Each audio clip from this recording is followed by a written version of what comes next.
Thanks. I heard over there for that one. Are we ready to go? And then he left. All right, it's really loud. All right. So we have a 23-point agenda. Turning it down. Okay, thank you. Got it turned on. We have a 23-point agenda today. Item number 2, read and approve notice of publicly posted. Right. And then item number 3, the agenda, it's 23 points. Then entertain a motion. Motion by Frank, second by Severson. All those in favor signify by saying aye. Aye. Great, we have an agenda. Item number 4, everyone have a chance to look at the minutes from the April 8th meeting. Move to approve.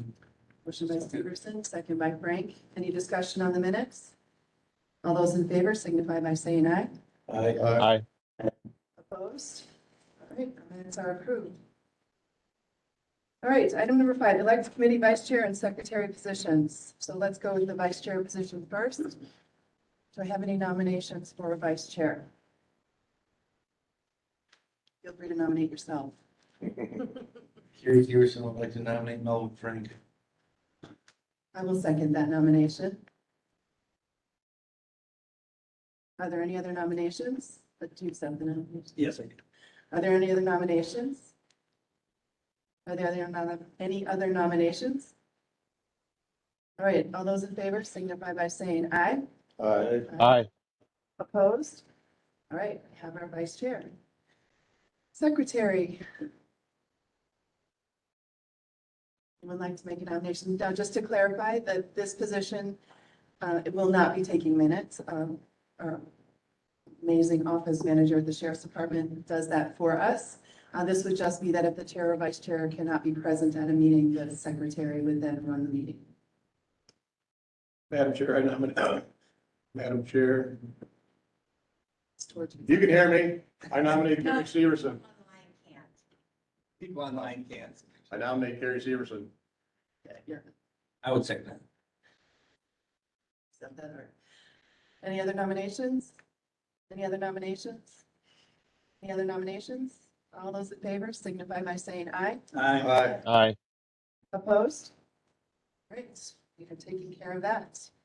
Item number 6, corner updates. Now, I believe that was something that was just added into our, I don't know, Sheriff Porter, if you wanted to do a quick summary or for me to read it, Yes, I can if you'd like. that would be great, thank you.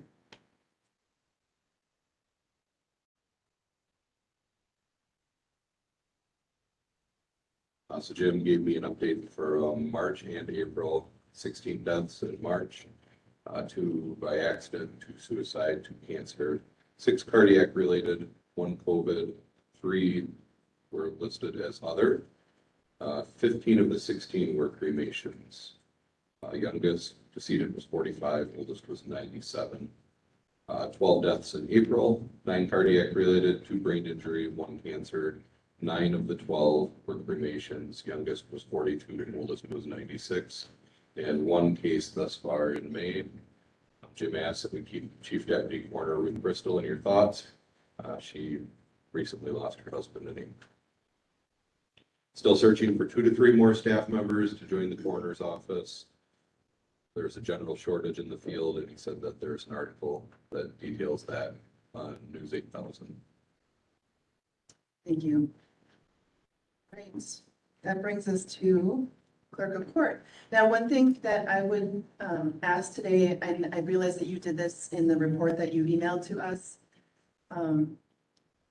is just you did give a good overview of what your department does. So if you want to just summarize that for our new members, we have 2 new members here.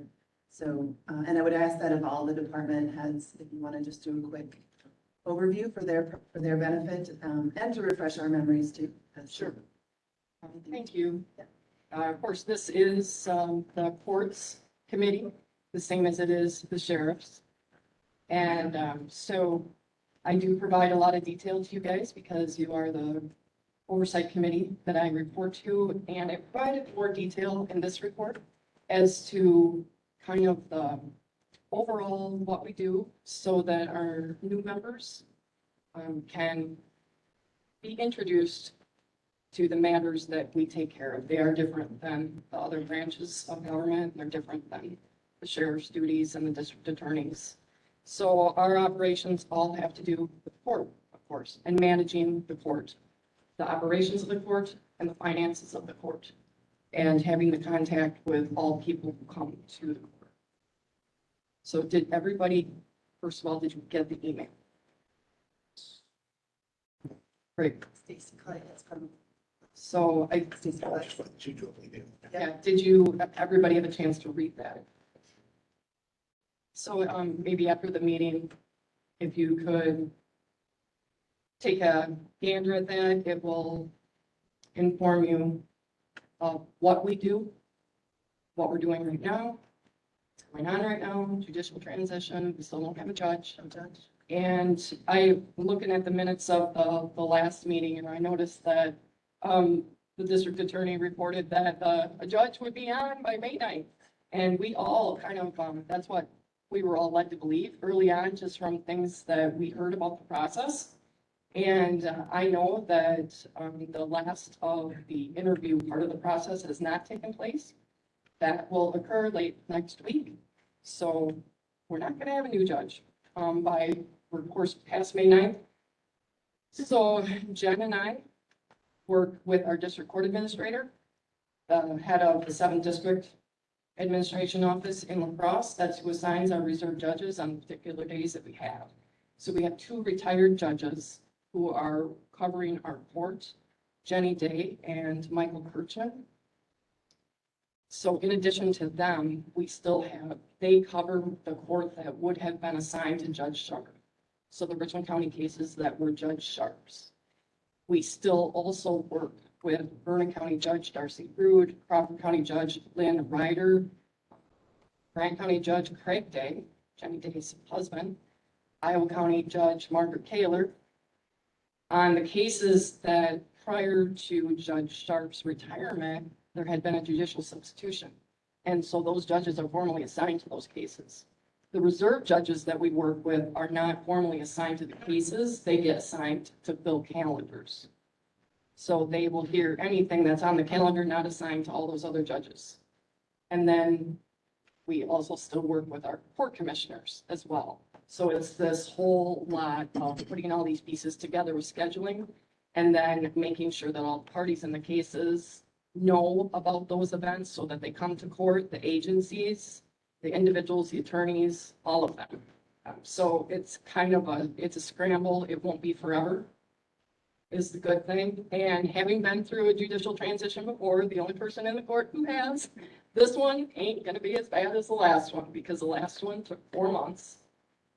Governor Walker assigned Judge Sharp as the judge, and he was the district attorney at that time with 400 open and pending cases that he was the prosecutor on.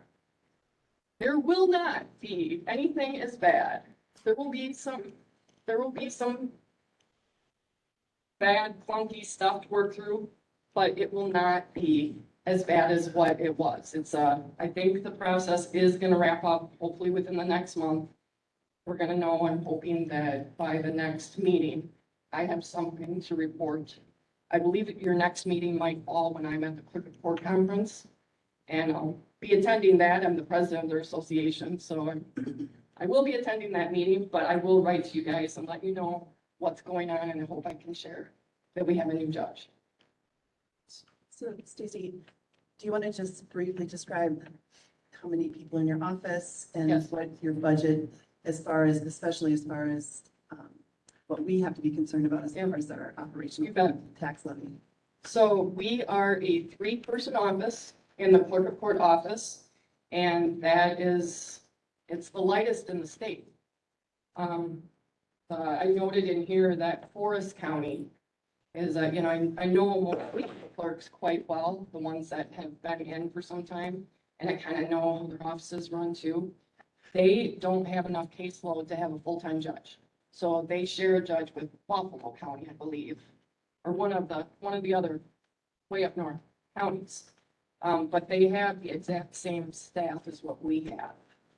And they scramble. So, and they're good. So, you know, when I think of how chaotic it is sometimes, then I have to kind of step back and actually give our office some credit that, yeah, we do what a lot of counties wouldn't even attempt to do. Crawford County has less caseload than us. They have more people in their office.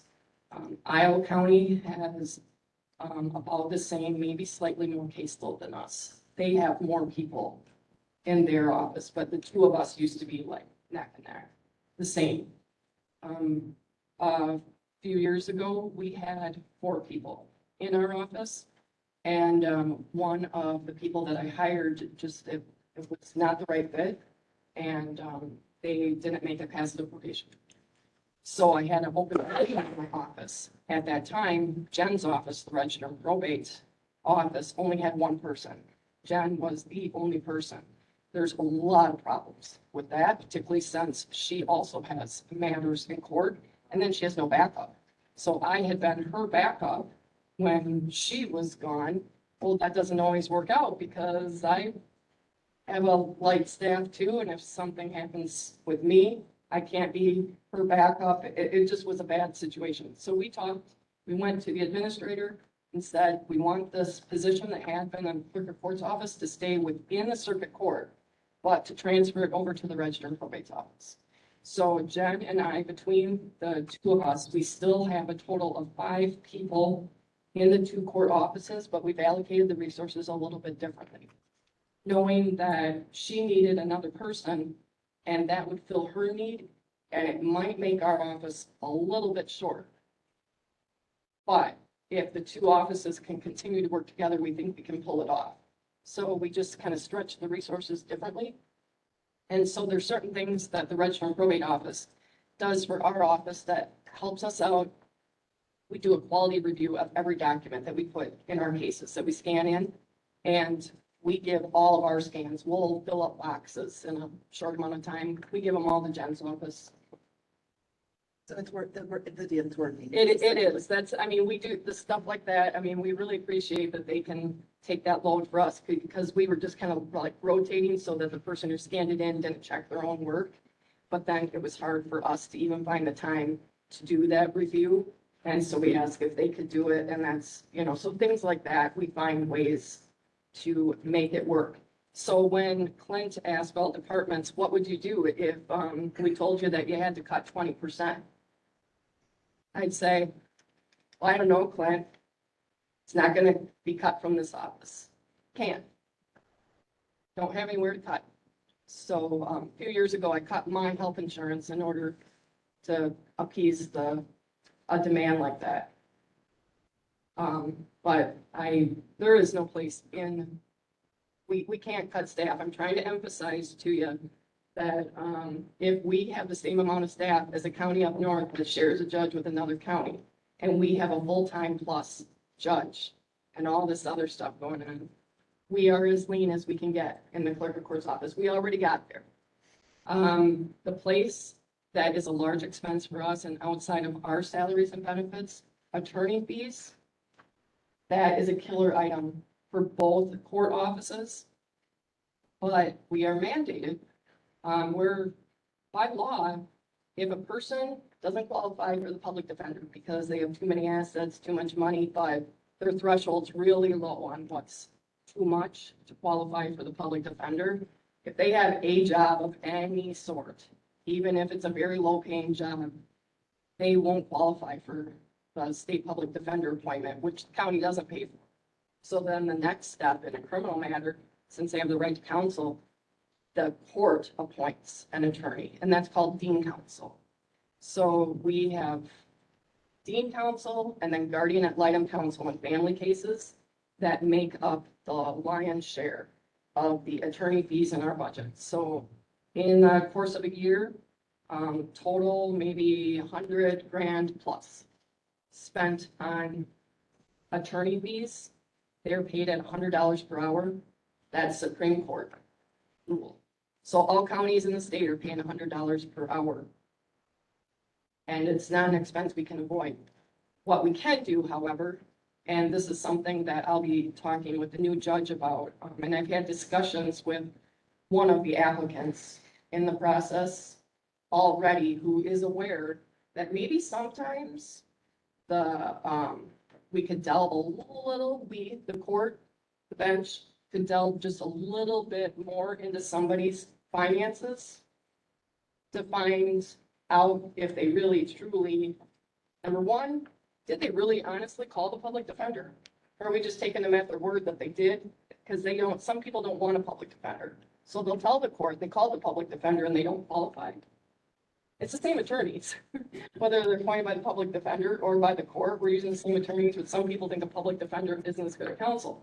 So I think that sometimes people tell the court that they've called and they haven't. So there are going to be more verifications. There's going to be more in-depth on what is your income, what's your household expense, blah, blah, blah, blah, blah.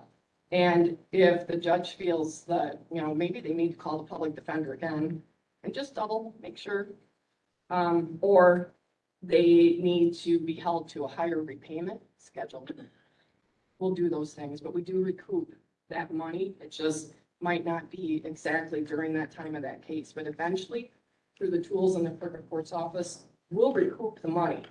But it doesn't matter, the county still has to spend it out. And so I guess managing that is the best that we can do. So when they ask, what are you gonna do about this? We're doing it, but we're gonna work with the court to do it a little bit better. Outside of that, the things in our budget, there's not enough money there. We still gotta send notices out, so we gotta have mail fees, we gotta have paper. There's not enough in there that's gonna amount to what could be cut. So then my response to that also would be, you have to continue raising the revenue. I've written grants and I've written equipment grants that were non-matching, no county funds.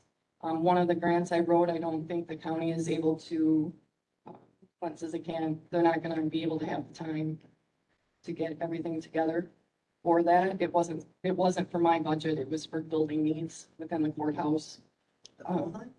Yeah, the $150,000 competitive grant. I don't know, maybe Barb can say what the status is of that, but it was supposed to have been done by the end of last year. And it was a Department of Justice grant. So Department of Justice is an agency I would be working with. And, I want to kind of save face with them so that the next time there might be some money available that could impact my budget. I hope they don't say, well, we gave you $150,000 last time and you only used like 50 of it. So I don't know, because it's competitive, we knocked out other counties or county that wanted money. We got it and they didn't, but we haven't been able to use it. All right, we probably So- can't get too up to that, is none of the. But that is an area that, outside of the bringing in the money, that is the only place that we could bring in more, would be through grants. And I think that's a kind of a thing for all departments. Right. Everybody needs to bring in, but I will write them for my department. All right, thank you. Does anyone have any questions for the court? Stacy, I just have a comment. As a many-decade business owner, there was times that I had to go to court in different counties to try and collect. And with your thoughts on really, what I would find is that people wouldn't hesitate to sign a fraudulent asset financial statement because they knew courts didn't have enough manpower to follow up on them. Right. So that's my concern. I love the fact you're talking about that, but before that, you said we have a manpower shortage. We So, do. right, Yeah, we can't be detectives, but there are times, I believe, in the last few years that there have been, it's not only my feeling, but the applicant that I sat down with happened to be the head of the public defender's office. And she said some of these people haven't called the public defender's office. That's how I know. And she said, you know, I'm kind of surprised that they get court appointments as easy as they do. So I think there are some places where, you know, it's as simple as we need to make sure. And if it's, you know, okay, we won't appoint your counsel right at this hearing. We're gonna have, you know, the clerk can send an email or something, but sometimes we appoint that counsel right then and there because then everybody thinks that'll make the case move along. And honestly, it really doesn't because Well, it even- doesn't seem to take as much time. Even by delaying it a little bit, now you're hanging that over their head that, man, are they gonna check up on me? Oh, yeah. So- Good. But I think, but we can't, as clerks, we can't overrule what a judge's order is. So if the judge says, appoint and give this information, it's a done deal. The clerk can't say, look, Your Honor, do you want us to check first? No, they've said. And so that's, I think, working with the person on the bench who I think will understand the implication financially to the county and will take that seriously. Any other questions? All right, thank you. Thank you. On to item number 8, probate department. You want to introduce yourself? Hello, everyone. I am Jenny Lau and Towards, or is it a button?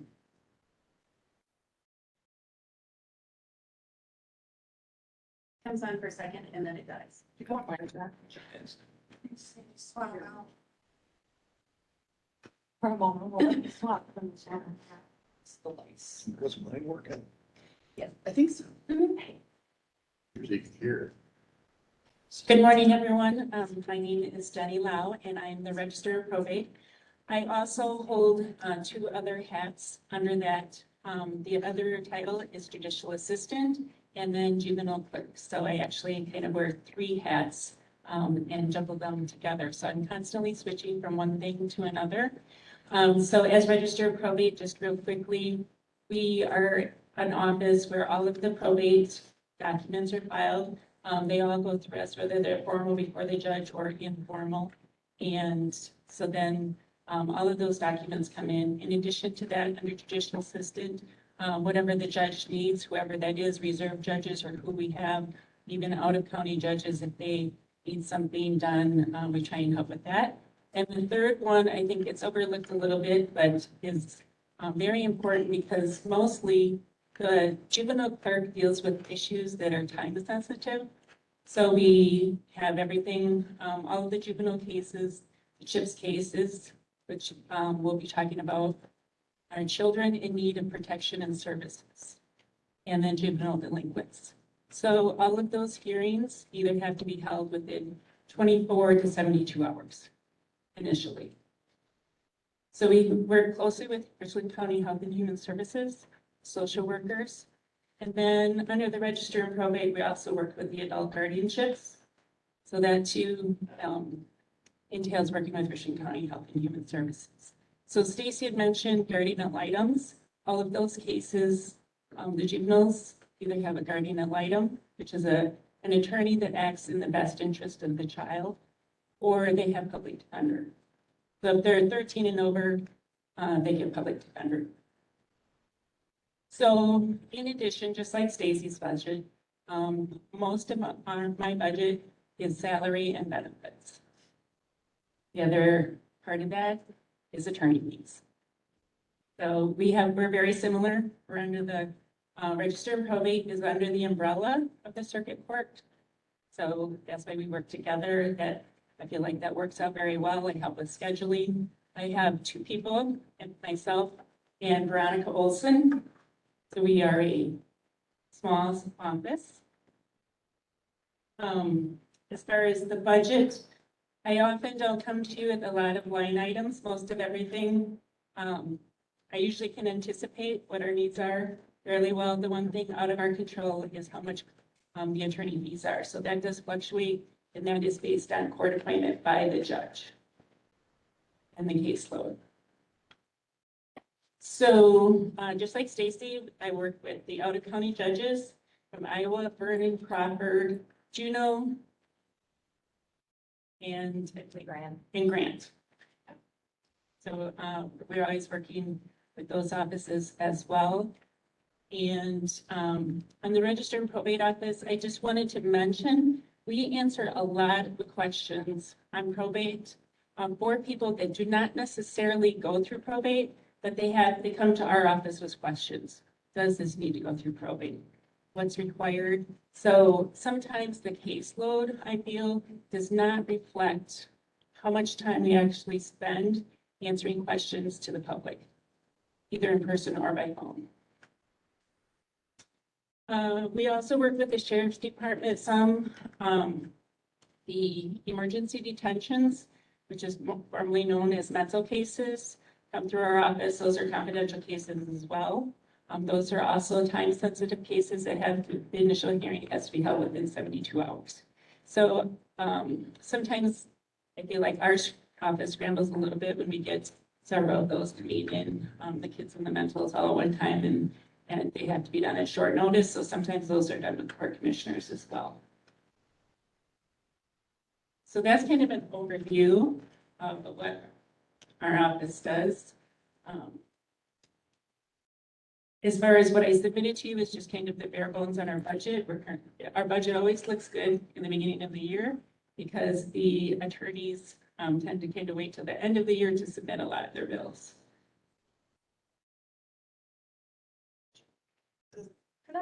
Does anyone have any questions for?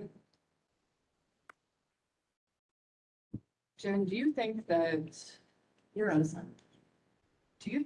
it would be advantageous for us to go to the county board and ask for a policy that states attorneys must submit their bills within so many days, like even if it's 90 days or something after the conclusion of a case? I think it would be better if they could submit their bill 90 days within work performed, because especially I'm looking at kids' case and probate cases.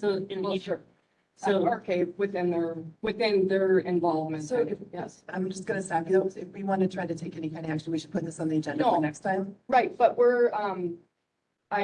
something that I want you guys to be aware of that affects us both. When we say like our budgets look better now than they will the end of the year. Remember what we did last year where we hounded the attorneys to get their bills in and to submit interim bills, and we had all this extra stuff we were doing with partway bills? I have attorneys still, one particular especially, who has not submitted his bills for court appointments from 2021. Now, I quit asking him for them because it's now almost June.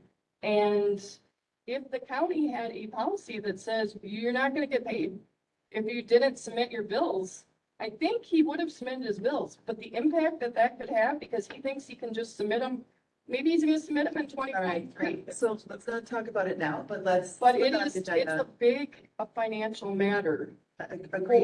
for the county. And so maybe could we put that on, You can put it on the June agenda. could we put it on the July agenda? So Sure.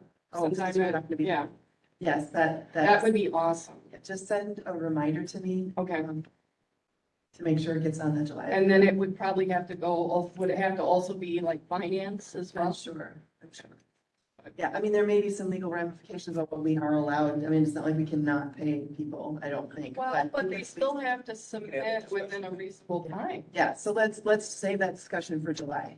So we can keep Okay, going. All right, thank thank you. you. All right, any questions for the Register of Probate? Jen? All right, thank you so much. you're welcome. Just a quick comment, maybe just as a heads up to you. If you do see one large item, I do have also one attorney, and the reason why he is late is Judge Sharp denied his petition for payment because he wanted more information. So on this particular one, just as a heads up on line item of attorney fees, this attorney represented this person in 4 different cases. So it was a bit of overlap there between criminal, family, guardianship, and different cases. So sometimes one person can have 3 to 4 different cases of completely different case types. And that can be a bit of an issue too. Sounds complicated. All right, thank you. Does anyone have any questions? All right, thank you guys for taking the time to walk us through what your department does. All right, I do not see the district attorney online unless she is the guest or the number that ends in 80. Going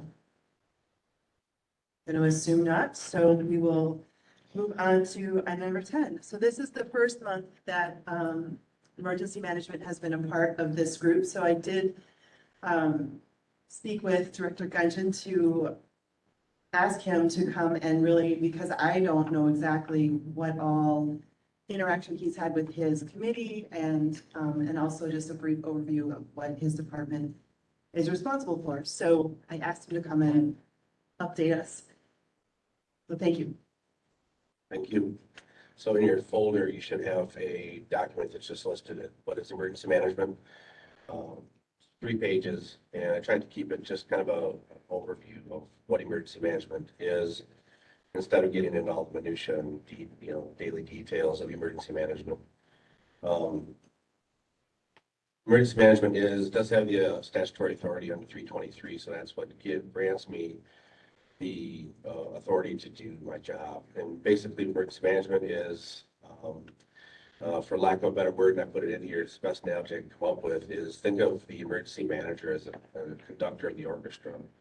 And your responders, your public infrastructure workers, your local government, your non-governmental organizations or NGOs, they are the band.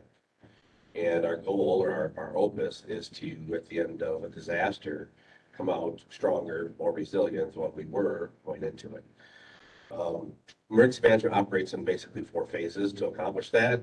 And most people think of emergency management in the sense of response. And response really is the sheriff's department, fire department, EMS, public works, hospitals, and other entities that kind of charge into the disaster. And emergency management is part of that. We play a strong role in the planning and logistics section in that response. But emergency management's real work comes during the recovery and the mitigation phase. And so, for instance, after the 2007-2008 floods, which were both declared major disasters by the president, it took us almost 4.5 years to complete the recovery process for those 2 disasters, which happened back to back, August of 2007, June of 2008.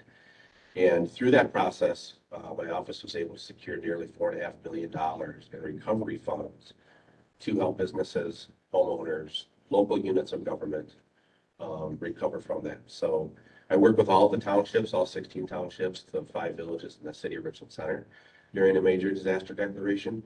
And each municipality is supposed to have an emergency manager.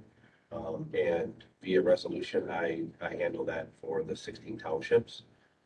We have joint resolutions with the 5 villages in the city of Richland Center. So I'm a 1-person shop, part-time emergency manager. I do have a contracted individual in my office who helps with hazardous materials planning and works kind of based on project deliverables, not on a set time or hours.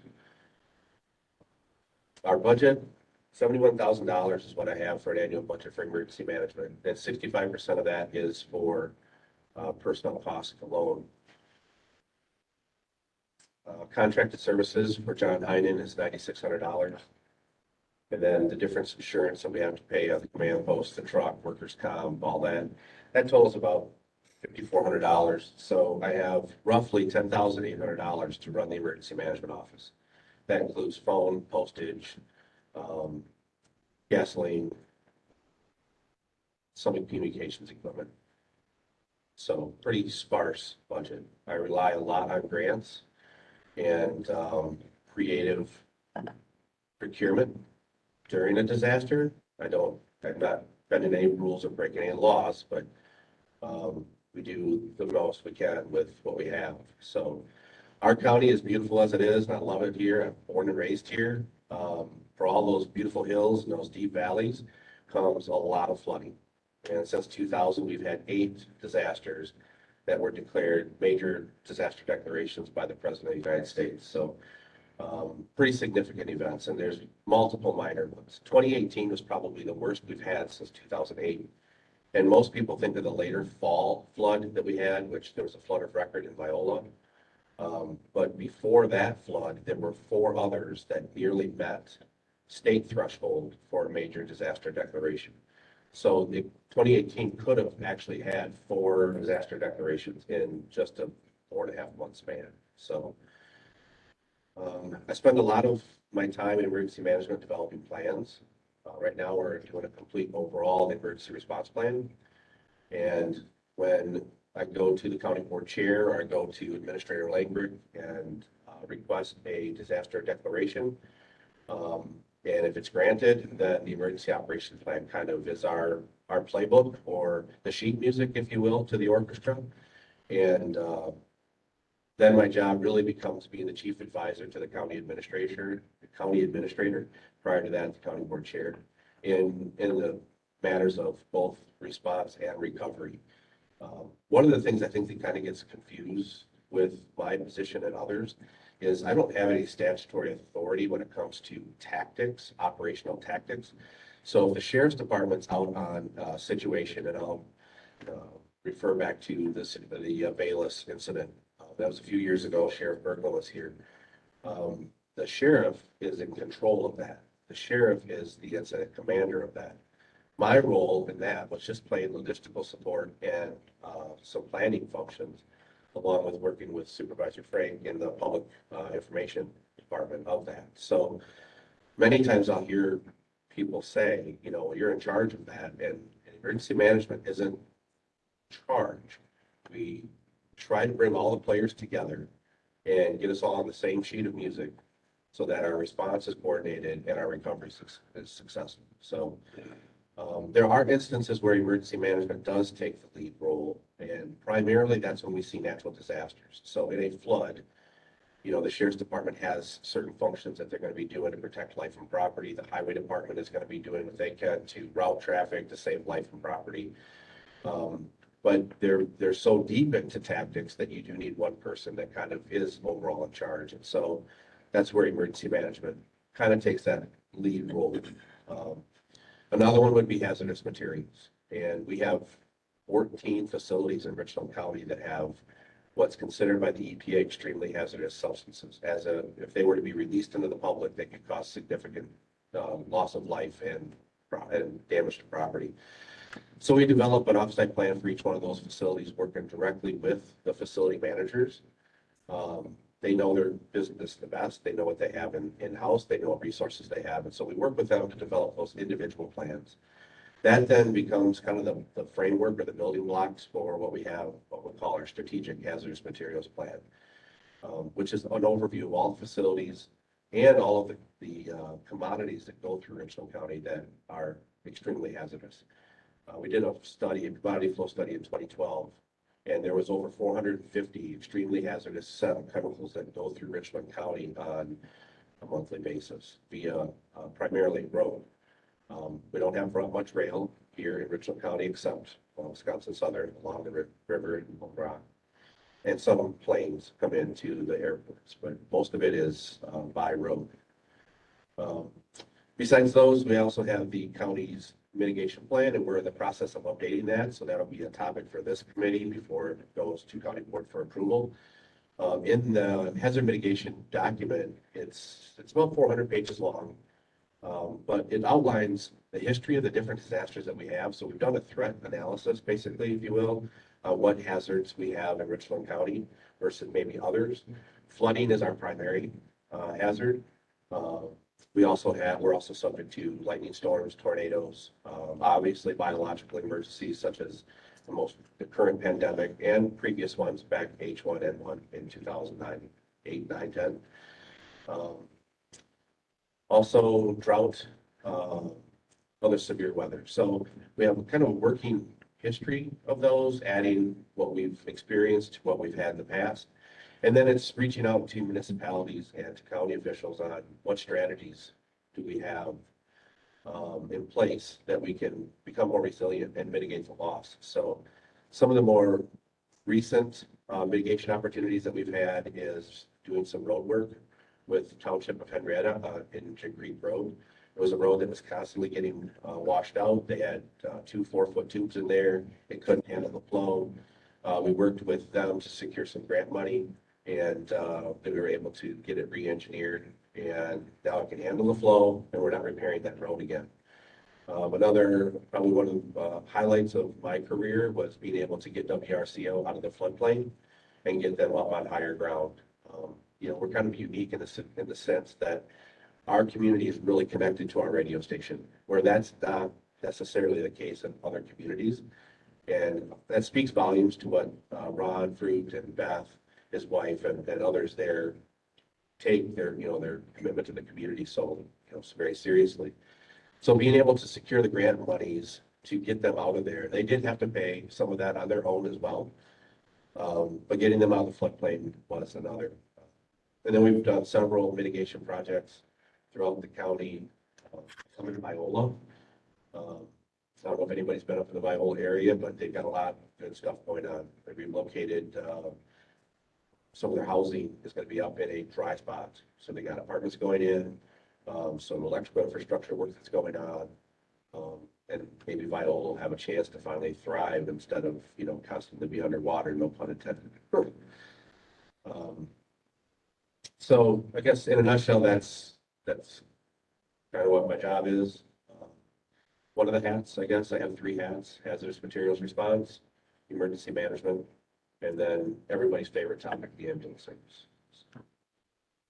Which we are not, that is not a part of what this committee will be interacting with at all, because there's the Joint Ambulance Committee to handle that. So one thing I wanted to mention is the hazard mitigation plan that we currently have is on the website. I would encourage everyone to take a look at it, just to get an idea of, and to look at some of the statistics he's been talking about. It's under county info, I believe, isn't it still under that tab? Yeah, and Yeah, it's the far right It'll be the tab. most recent one too. That doesn't say drafted at all. So, Yeah, so that, I mean, it's long, and obviously you don't necessarily have to read every single word, but there's definitely some parts to it that I think are really enlightening, and will also, if you have at least some familiarity with that document as it stands now, it will make it easier when we move forward with updating that. The other thing I wanted to mention is that there's a statutory requirement that the Emergency Management Committee, which we are now considered, has to meet at least twice a year. Is that correct? So I'm not quite sure. We haven't figured out the logistics of, like, is there a particular thing you have to report to fulfill that statutory requirement, or is it just communicating with your committee? So the statutory requirement is basically, it'll be in your August or September meeting. I will present what is called my plan of work Okay, to the committee, and it's basically just an overview of all that was accomplished in the plan of work grant. So the funding and the work that I have to do for the Department of Homeland Security, FEMA, and Wisconsin Emergency Management doesn't follow a calendar year. That plan of work starts October 1st and then ends September 30th of the next year. So I just have to basically share that with you, and then Administrator Langbrick, I go over it with him, and then he signs off on it. The plan of work really is a list of requirements that emergency management has to do in that 12-month period. So we have to conduct 4 training exercises, conduct and/or participate in 4 training exercises. We have to update 50% of our offsite plans, the chemical offsite plans. We have to at least review and make any changes to the emergency operations plan, attend fire chiefs meetings, participate in other agencies, planning and response. So public health would be one. Law enforcement, now that we're kind of stitched together, that'll make that a lot easier, not having to go back and forth to 2 committees. So I just present that to you. Those requirements are statutory, both state statutory and federal code, and if they're not completed, it impacts what kind of grant money that the county would get. So my position in emergency management is funded partially by a federal grant through the Stafford Act, which is managed by the Department of Homeland Security. So that's $71,000 by operating budget. $29,000 of that is funded by that grant. And then the other 2 grants that we receive annually, they're more state aid because don't really apply for it.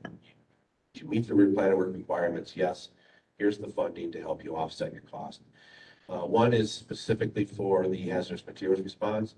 So every business in Wisconsin that has hazardous materials on site, extremely hazardous material, pays fees into Wisconsin Emergency Management. That money all then gets divvied out back to the county emergency management offices and the tribal offices to be able to plan and respond to situations in their county.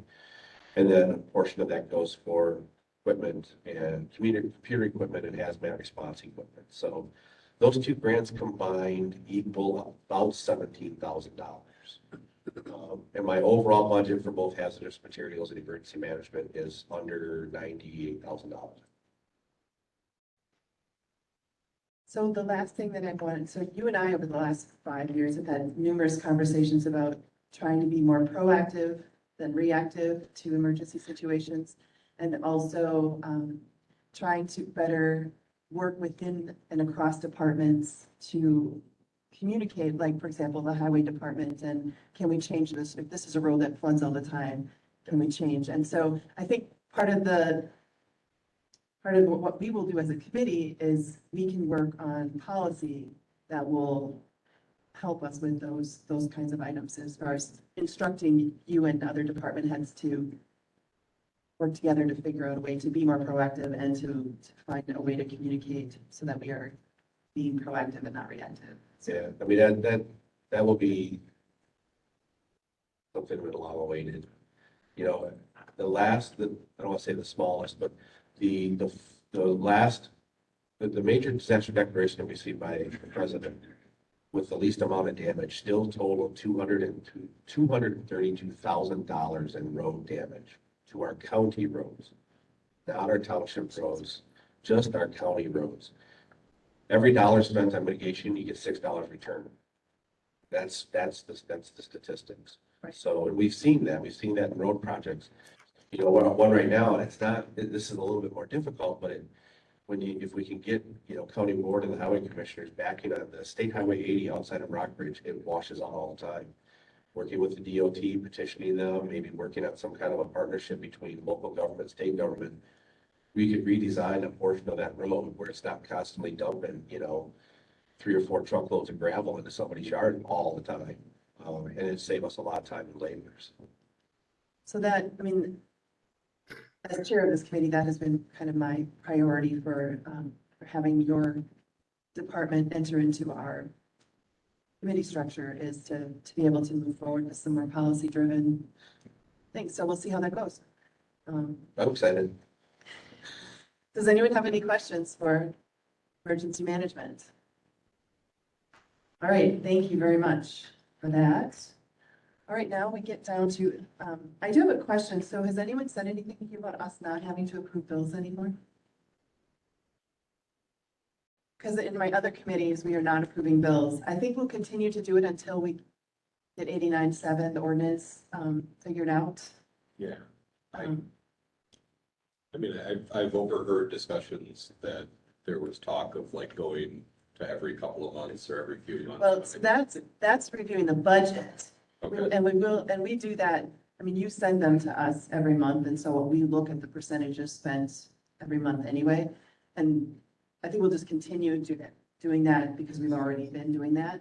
But the bill paying part is what I'm specifically talking about. So I think we'll continue to do this, but I think you may want to talk with Administrator Langrick about whether or not that is, although Administrator Langrick, are you listening in? Go ahead, Madam Chair. So are we supposed to be looking at bills, or is it at our prerogative whether we want to look at the bills? Because we specifically. For transparency's sake, you certainly, yep, for transparency, you're certainly welcome to see the bills and such when it comes to paying them. Myself and Derek will be auditing on Monday. Any type of discrepancies or concerns that we would have, of course, we would be bringing that kind of through a finance or personnel and being, as well as reporting on anything that's kind of outside of the normal. Does that answer your question, Madam Chair? Yes, thank you. So committee members, certainly Supervisor Franken, Severson, and Turk, you've seen the bills for a long time now. Do you feel like beneficial for us to continue to look at the details. They could certainly, is it a big deal to send us that list of the bills? Because you just automatically do it, right? So they could send them to us and we would not necessarily have to talk about them in a meeting unless there's a question. Or how do you want to handle it? So one of the topics that came up at the executive rules, I'm going to slaughter the name of that committee right now. It was the strategic planning. Rules of strategic planning, thank you, was that some committees were going to look at it monthly or every other month or something. I think it's important that we look at it every month. We're not The approving bills it. or the budget? The bills. The bills. Let's see what's out there. I think it's important that we know what's going on, that we can ask questions and clarify, just like we've been doing. Again, the approval process is going to be changed, but I think it's important for us to see where things are going and how they're doing. I don't think we need to have the stack like that. If there's an easier way to get us a spreadsheet or something that She tells. has, it's a spreadsheet in our folder. Okay, yeah. Again, we don't think we need the staff, but that She sheet. must have us in case we have a question. Yeah, she just has in there in case we have a question. Yeah. Supervisor Severson. I would concur with Supervisor Frank. I think we should just look at the bills and they have the ability to ask a question. Okay. I don't have any issue with it. I just know that in other committees that I'm on, we have stopped doing that. And as long as it's not a huge burden for your staff, then I would like to continue doing it as well. I think it's helpful to see. I mean, I noticed this month we have a new name in towing. I've never seen that name in towing before. So that's interesting. I don't even know who that is. But, all right, so let's go ahead and, because I think that's approved monthly invoices and other sheriff's department reports. Chairman Lowe, Oh, I'm sorry, yes. just, I saw the bills being new to this committee. You want me to present? The only department that's been doing it is the sheriff's department. Everyone else, well, that's not true. They do their expenditures each month through their reports as well. We've never really discussed your expenditures from the clerk of court or the register of probate. Because we submit ours as they come in to say, submit mine as they come in to the county clerk's office, and then, they pay the ones that they can that are not subject to audit, and then they hold the rest for the audit, but then they're up there always timely, because that had been our procedure historically for a long time. When this body wanted to require that a few years ago, a chair prior to you,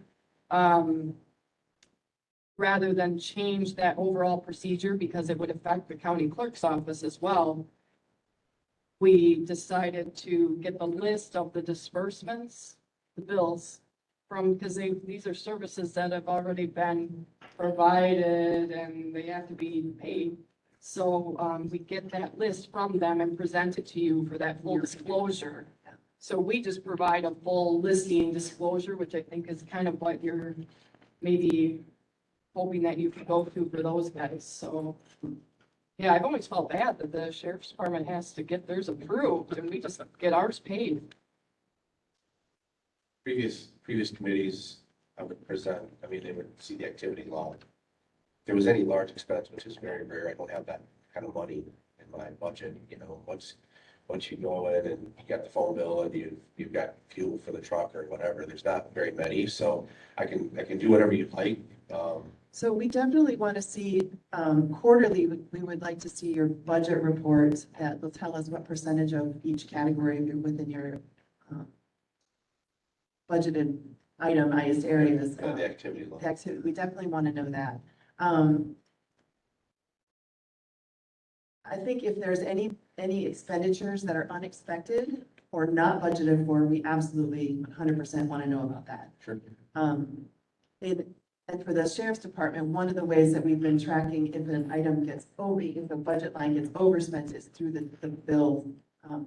So I would definitely like to continue to know that where anytime we're into a line item that gets overspent, I definitely want to have it brought to our attention. And obviously, if there's something that was not budgeted for, we want to have that conversation as well.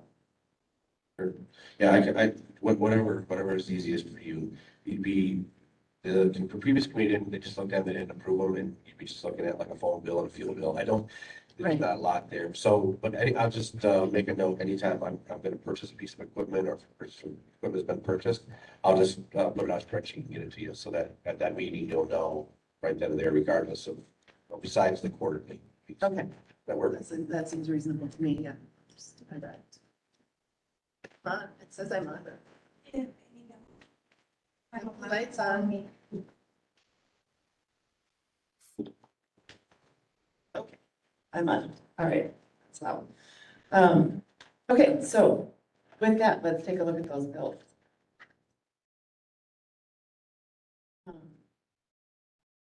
Yeah, is Platts correct? Never heard of it. So, that's a towing service out of Wisconsin Dells. We had a vehicle that was involved in a residential burglary that was in Lake Delton's impound. What do you got? They brought it here for us. Okay, that makes more sense. Did any of the committee have any questions on the bills? You're bolding the line items if it's overspent, is that correct? So nothing needing bold, that's good. All right, if there are no questions, I would entertain a motion to approve the bills then. I mean, I don't know if we need a motion or if we're just gonna talk about them, but we can do a motion today. Motion by Severson, second by Frank. Any further discussion on the bills? All those in favor signify by saying aye. Aye. Opposed? All right, motion carries. All right, so let's go to the sheriff's report. So in your, would be item 11. Yep. So bookings again are up for April, up to 58. Average number of inmates housed 27.24. Close to that magic 30 number that. Yeah, pay- yeah. Wait, we get to pay less for the meals. We get about 30, is that right? Yes, Yes. yes. And we need more staff. Then we need more staff too. So, Yeah. yeah. 30, right, am I right? 30 is like kind of the Yeah. magic number? Yeah. Yeah. Okay. Monthly complaints are down slightly, which is kind of surprising to me. With it warming up, I anticipate those to start climbing again. Traffic citation issued, we're up 17 from the month before. We're not in a traffic grant? We're not in a traffic Just grant, busy just busy. deputies. Yeah. Civil process paper served 15, transports for the month were 7, and 4 on electronic monitoring. For dispatch center, total calls of service were 492, 84 calls for EMS, 121 calls for the police department. Additionally, for my report, I wanted to discuss the results of the liquor establishment completed compliance checks.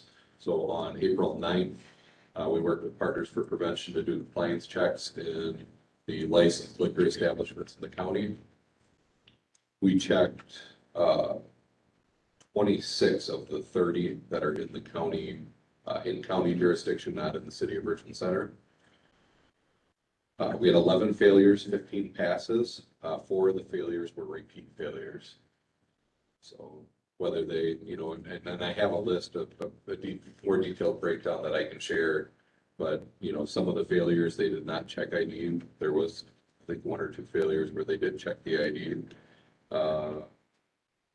And there were passes where no ID was checked even. So it's kind of a mixed data set, but. So are citations issued? So we are issuing citations for failures. We started issuing citations for failures in the September establishment checks. So, Are these announced? yep, they Unannounced? get a warning letter around a month ahead of the checks. Saying It's not necessarily a month, but they go out prior to the checks. We give them a warning saying, letter. we're gonna come and check. Yep. It says we're gonna come and check. We give them the little, like, how to check an ID so they can tell if the person's under 21, like, try and give them all the tips and hints to gauge. So it's not like these are just out of the blue, no No. warning. No, we warn them. Okay. Yep, warn them we're coming. And how much is the citation? Off the top of my head, I don't know. I'd have to look that up. Yeah. And it's to the business. It's no, it's to To the, it's to whoever the did it, server. it's to the person who did it. It's to the server, so. Well, how many passed? 15, and so we're heading in the right direction. I mean, 11 failures doesn't sound good, but we've improved each time. So we're heading in the right direction. One discussion that we've had, working with Partners for Prevention was, what can we do for these establishments that are repeat failures? And so one thing that I'd like to do, and I'm kind of waiting to see what happens with the judge, is see if there's anything that we can order through the court, any kind of court-ordered education that we can do for when we have these repeat failures. So in addition to, or maybe in lieu of another citation, that they can take a education thing. But I'm gonna have to talk with whoever becomes the judge to see if that's something that they can order as an alternative to a citation. How's the response been from those establishments? All of them, those who have passed and those who haven't. You got any comments back? I've really only heard back from the ones that passed. I haven't heard back from, I can't imagine the ones that failed are very happy with me. But the ones that passed, you know, I've had, like, the very next day, I had one of the establishments in Yuba reach out to me and say, took one look at that kid and said, no, you're out of here. But, you know, they seem to appreciate it, the ones that have passed, that we're doing this. And so, I mean, that may change if they get caught on it once, but. Kind of gets them off the hook for appearing to be kind of hardline about it, like, Yeah, you know, now they're getting checked, so they have to be kind of, you know. and we go out and we give them awards when they pass. They get a certificate saying that they passed. Whether they choose to hang up, I believe Quick Trip hangs them up in the city.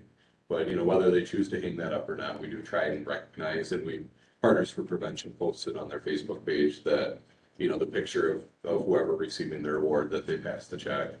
And so we try to publicize the passes and, you know, bring recognition to the establishments that are doing well.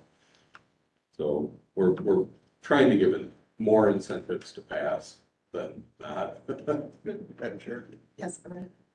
Clay, there are people in the county that own multiple establishments. Are we tracking, like, if this is a chronic managerial problem?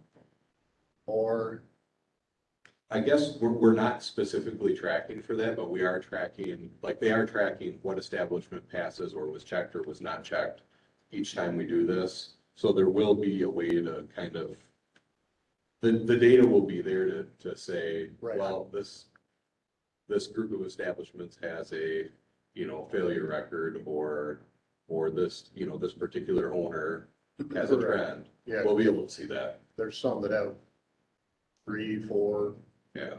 And the other thing is, do you ever get any grief about not hitting 100%? Like you're biased towards one establishment or not? So. You lacked 4 this time, right? Yep, yeah, and, of the 4, 3 just said not checked, the 1 said not open. So, Wonder if it was business hours. yeah, and then that could be, they did specifically note 1 that was not open, and then the 3 that were not checked. So one of them was Starlight, I'm guessing Starlight wasn't open yet, April 9th. And Oakwood wasn't checked, and Wild Hills Winery wasn't checked, so they very well could have either not been open or, yeah. Okay. And the winery's only open until like 5. What was that? The winery's only open until 5, so we did these. Yeah, and we did these after 5 o'clock, Yeah, so. all right. Any further questions on that? Do we need any, the talking about squads later, so there's no other reports that you need to go through, is that correct?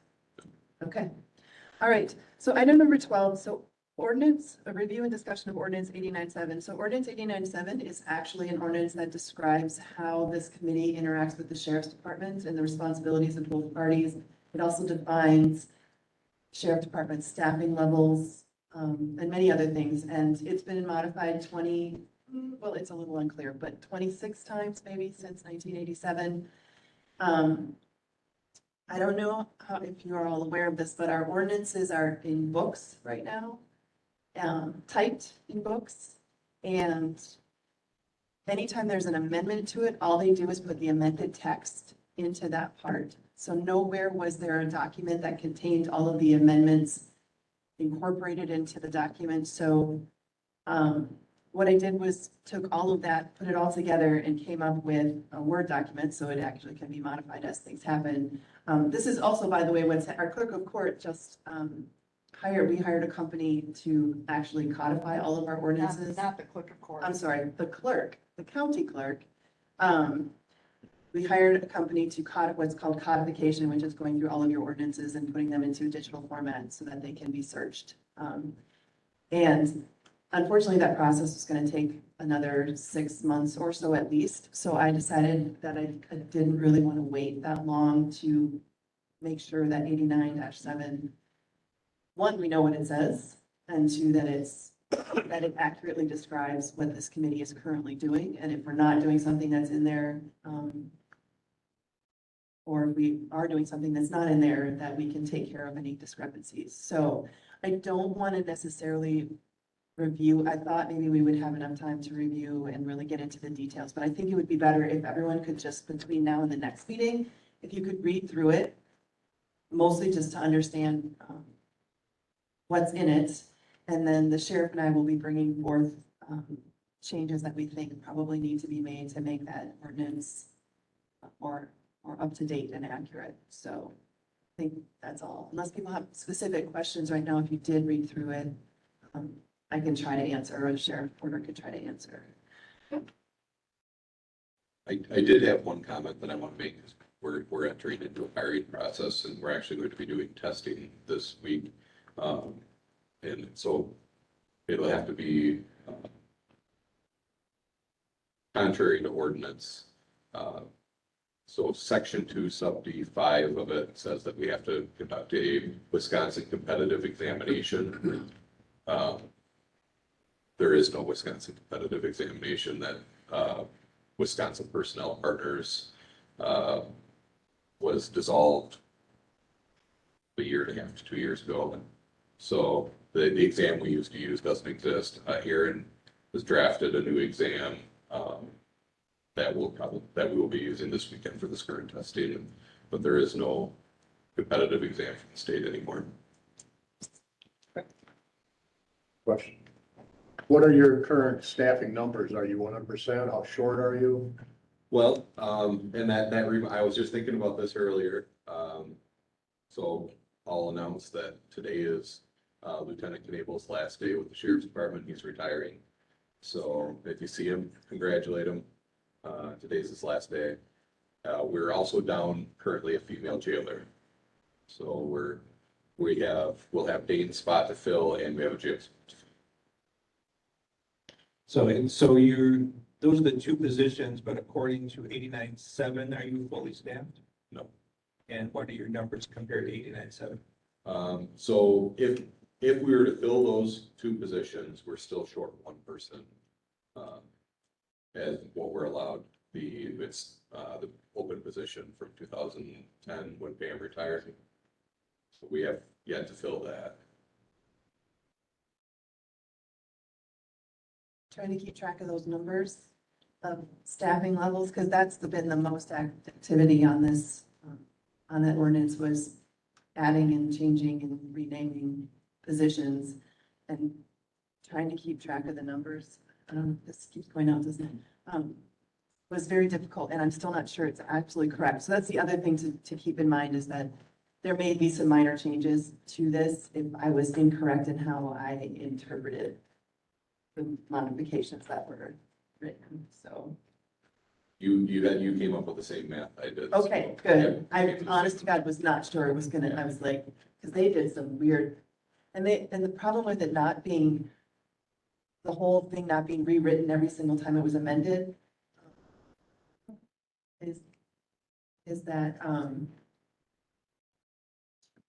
committees lost track of it. So they were actually amending part, and it wasn't what would, it had already been amended, and they were amending the old language, and so it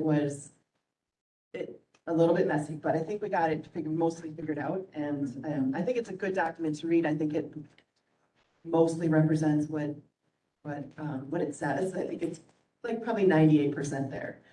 So, yeah. So unless anyone has any questions, I think we'll save that for next time. All right, so now we get to item number 13, the BOTS, Summer Traffic Enforcement Grant Approval. I don't remember it being called BOTS, but okay. Yeah, so it's Bureau of Transportation Safety. And so this is the grant Traffic we grant. ask for every year, traffic grant. We were, and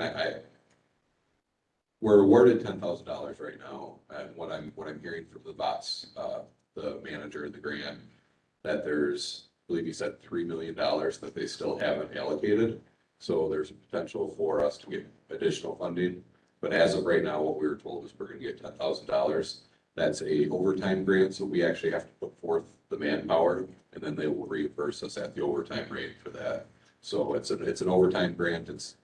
They want a straight time match, so they want to see traffic enforcement numbers on regular shift time as kind of a match. But the intent is to reimburse us for overtime traffic deployments. So we'll see our citations go up, which we know also trickles down into our courts as more tickets are issued. But it's good for county revenue.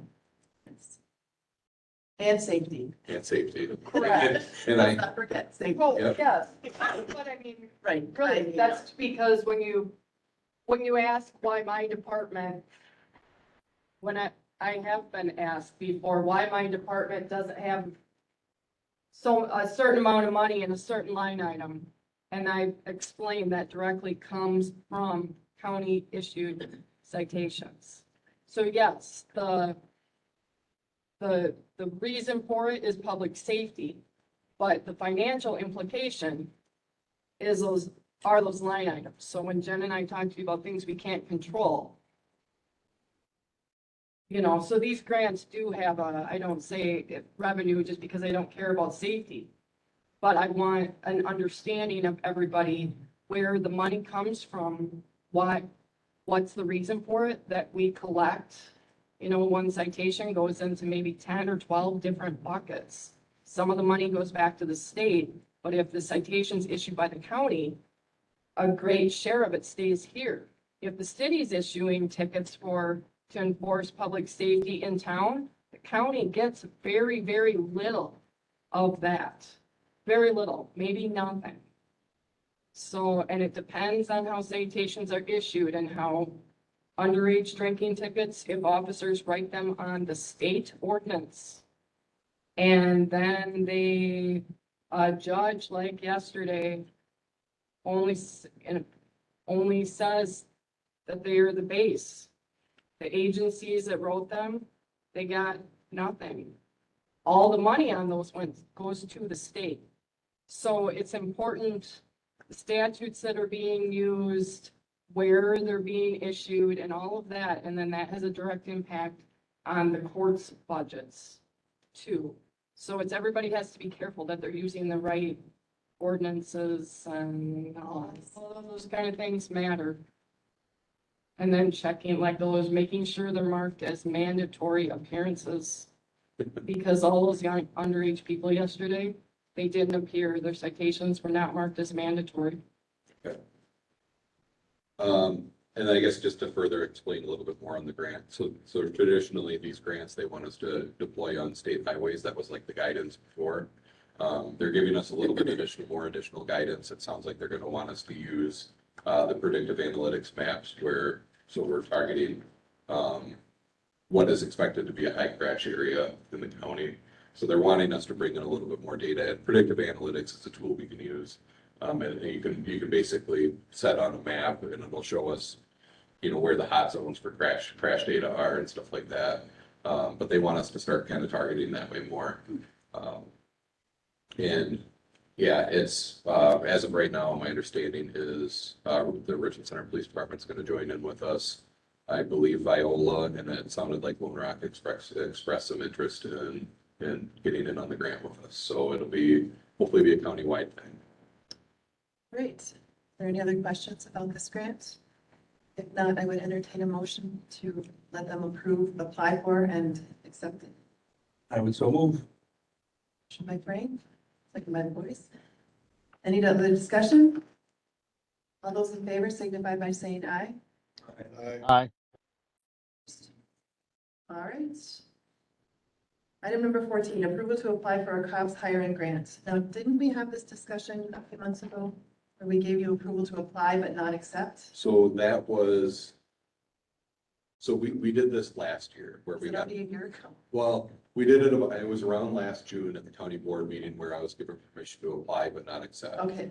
We did have a couple cops grants that we discussed at the last meeting, in further research. They were not, we were not eligible. Okay. So, this one we are eligible for, and it's very similar to the one we discussed last year at county board. It is a, matching grant for hiring. The total award is $125,000 for a 3-year period. You're expected to keep that position on for 12 months after the funding ends. If I believe it was 12 months. That's correct. Yeah, and so they don't say specifically how you use that $125,000, but kind of how I explained it in the past and how I would want to use it is, fund the position close to 75% first year, 50% the next year, and 25% the following. So we have to increase our match. Right. So do you have those numbers as to what the county portion of that would be in each year? I don't have that. It would be probably the county portion the first year, roughly 25,000. And then increase by 25,000-ish every year. And have you spoken with the administrator about this position and any of this at all? So I have spoken to the administrator about this, when he asked us, we sat down with him a month ago, and, he wanted to know kind of what our borrowing plan was for the next 5 years, or what we wanted to borrow for the next 5 years. Are you talking specifically about squad cars and Yeah. equipment? But we also included this under a revenue item that we would want to fund through, or not a revenue item, a budget item that we want to fund through the budget, Through your operational? through their operations, yes. So Which he is tax is aware that we're looking into this, All right. yeah. Administrator Langrick, Go ahead, Madam Chair. can you, do you have thoughts on adding a position in the midst of where we are with our staffing levels across the county? I've got it on the list of desirable and recommended types of actions. It's quite a lengthy list, and it's going to be considered with all the other different items coming from the different departments. Trying to find funding for it, like all of our other items that we've talked about through finance and personnel and other committees, is going to be the challenge, and that's why we're going to try to look at it all at the table at the same time. So adding this position is, even though there's partial grant funding, essentially you're putting it on the list of things we will look at in the big picture. That's what you just said, right?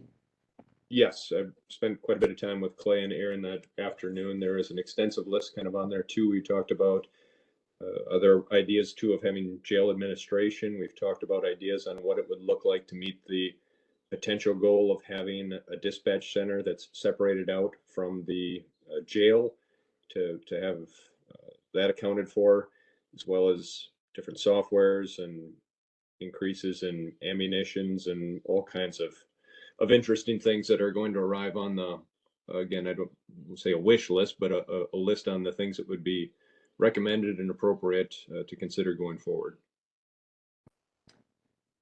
So this position in your mind, where does it stand in comparison with the jail administrator position as far as priority? Can't have both. If I can't have both, I would say we need both, but Well, jail administrator is is something, I know we've discussed before, and we've discussed with the jail inspector. We're the only county in the state that doesn't have a jail administrator. So I think that position needs to be, you know, and I don't know if I've discussed it with the committee before, but I think that position could be kind of a multi-role, where we're kind of thinking jail administrator / head of transports and port security. So they could have a port security type role and a jail administrator role, where we can split the duties. But I think it's probably time we have somebody who specialized in that. Right, we have a jail administrator, but it's you, right? Yes. And it's not supposed to be you. Committee members, thoughts on this position and this grant? Yeah, so in this position, could this position be that jail administrator, or does this have to be a certified position? And could the jail administrator be that certified position that would also cover some of these, port security topics? So I guess I would have to look into the grant documents a little bit more on that. The intent is that the jail administrator is going to be a certified law enforcement position. So,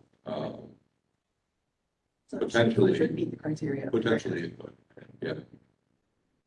What's the time frame for this application? Initial application is due June 9th. Yeah, And 16th, I think is the final. The 16th is the final. And they didn't post it very long ago, so they're not giving us a whole lot of time. So we essentially could do the same thing we did last time, which is we give you permission to apply for it. That gives us time to make that final decision and commitment of the money. However, if we don't take it, does that make us look bad with if we were to get it and then say, sorry, we don't have the match? How upset do you think that? It's hard to say. I know that Milwaukee was awarded several positions in 2020. And they declined all of them. So there was I don't know, something at the board level there, and they turned around and declined all of them. Was there any sort of ramification or? Not that I've been made aware of, Okay. but that I can't say there was or wasn't. So just so the committee is aware, in the process of updating 89.7, the last time a position was hired for the COPS grant, it was put in there that it would end the 1 year after, and then it got extended, and then it got extended, and then it was incorporated in permanently. So I think we as a committee need to keep in mind that even if we say something like, well, this will have a sunset date of when, of just what the grant requirements are, the likelihood of actually reducing staff is unlikely. So, I think we are committing to having to operationally cover an additional position. And I think under 89.7, it was sunsetted, it was extended, and it's still in 89.7, but it's not filled. It was, We have one position in 89.7 that is still vacant and open. I believe that was the same position. Yeah. Sorry, you're talking about the position that's vacant right now. Correct. That was the COPS one. Correct. So it's still vacant, it's still not filled. right, but it didn't get deleted from. Correct, right, Right. correct. It did not get deleted. Yeah. So, And I think, it's worth mentioning too, just staffing wise with all the turnover we had in retirements and. I don't disagree that you need Yeah. staff. I'm just, for purposes of transparency, bringing up, and from our responsibility as far as trying to determine, although we understand it, we also need to look big picture at the whole county as well, and just balance that with your needs versus everyone else's needs. I'm sorry. Oh, go ahead. You're saying that cops. Mike, Can you put your mic on? Can you- You have to get close to it. There, it's on. There you go. We're on it. I'm sorry. Yeah, no problem. Okay. The cops position that's open in 89.7 is what you're applying, what this grant would cover. So the position that's currently open, according to 89-7, was a position that was originally created by a COPS grant in the late 90s. And if we get this grant, then you have to hire somebody. Yeah. And this is the one that same situation would be, we have to be able to pay for it. Yeah. Down the road. So currently 89.7 says there's 31 full-time staff and 1 part-time. Are we saying we want to put that number at 32, or are we saying we want to fill this open position, and it's still will be I 31? want to make it 31 again. I want to fill that open Okay. position. So we're not adding 30. We're not so that- adding a- Okay, so that actually, in my mind, makes it a little better, that we're trying to fill a position that just, so we've been allowed to fill it according to 89.7, but operationally, we haven't had budgeted funds to fill it. Correct. All the difference. Yes. Does that help? No, it makes sense. Yeah, okay. So, any other questions about this grant and how do we want to move forward? I would move forward that we apply for the grant with the understanding that in the budget process, we may not be able to move forward. But if we don't apply, then we're tying our hands and limiting ourselves to what we could do. So I would say we need to move forward just from the timeliness of it. And then we can make that decision, we push the decision down the road, but we do have a timeframe issue. So I think what you're saying is we should apply, we're giving them permission to apply for, but not to accept at this point. That would be clearer than my rambling on. Yes. When do you find out, thank you, a second, when do you find out if you get the grant? Then I'm actually not sure if they have an award date on the document. I haven't seen an award date on the documents I've looked at yet. Because we'll know by September whether we're going to allow that position to be filled or not. So if it isn't, even they haven't already made their decision, we could inform them that we're withdrawing or something to try to make it more, if that's what happens. Okay. So, okay, so I have a motion and a second to apply for, Second. Oh, Brendan. it is, okay, sorry. I Sorry, I didn't hear that. don't want to pronounce it that way. You got it right. Yeah, so did you get that again? Okay, all right, so any other discussion on that? Madam Chair, I do have a question. Are we potentially in problem, Clay? I'm just reviewing it quick. The grant says it has to fill, does it fill an open position or establish a new position? It can, Because if we've already got it on the books, I don't want to see us get denied the grant. It's in the because- budget, though, it has to be a budgeted position. yeah, it'll have to be a It has to be a budget. budgeted position, But it's that position's not budgeted. It can be used to fill a vacancy. Simple answer to a long question. Supervisor Severson? Would this grant cover all fringe benefits too, or just the hourly rate? It's intended to cover benefits. It's $125,000, Yeah. straight up. Yep. Not the 125. workers' comp that we cover insurance on the employee, What was that? like the workers' comp and insurance. Yeah, are yeah. on the employee. And there is in reading the documents, there is a waiver too to the match. That's a possibility. Financial waiver. A financial waiver. I don't know if that's a good thing. In my mind, forcing ourselves to Put a little bit in the budget every year is a before better, you hit the full, having the full Yeah. 100%. is a better Not plan bad. for, at least for future, especially when you're gonna have to budget for it for 12 months after the grant ends anyway. So, All right. Any other questions or discussion? Would that future employee know that, hey, after 3 years, they may not be employed? yeah, we would let them know. Yeah. It'd only be fair to let them know it was a grant funded position, so.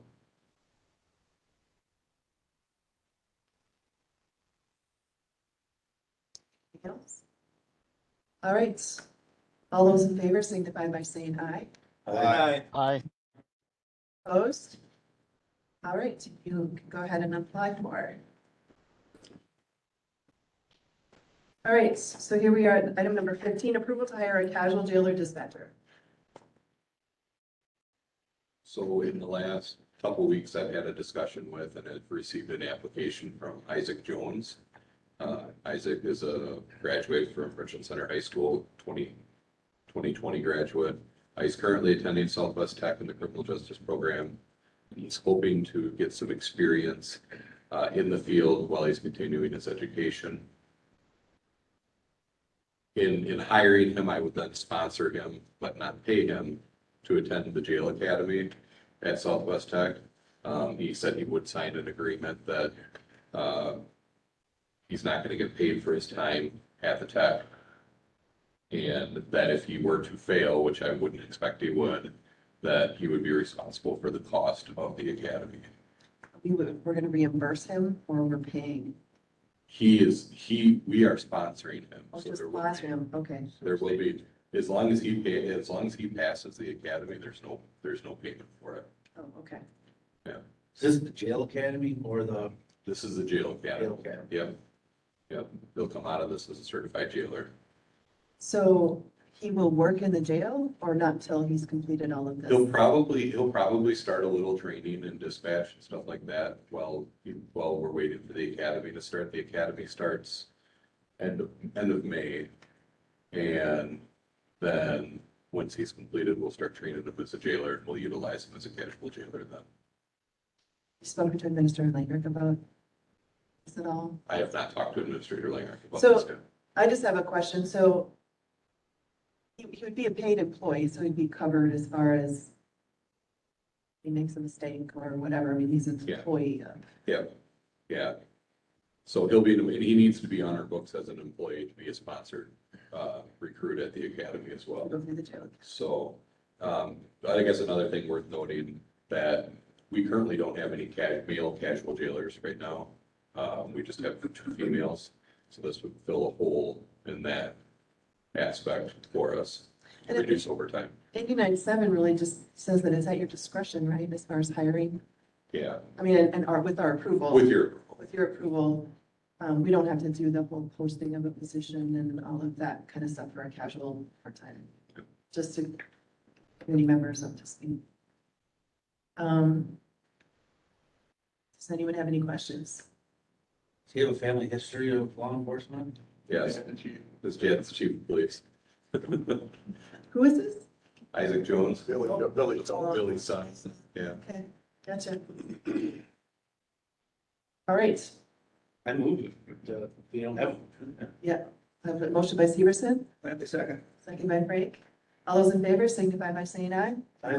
Aye. Opposed? All right, go ahead. Thank you. All right. Item number 16, discussion regarding filling future open positions. So this is an item that Aaron and I have been discussing quite a bit recently. So with Dane retiring now, and we'll have that opening to fill. Deputy Mo is on a long-term vacation right now until he retires in September. Always using up. He's using up his benefit time. Yep. And so what we're looking for, I guess, is mostly a discussion, but maybe a decision.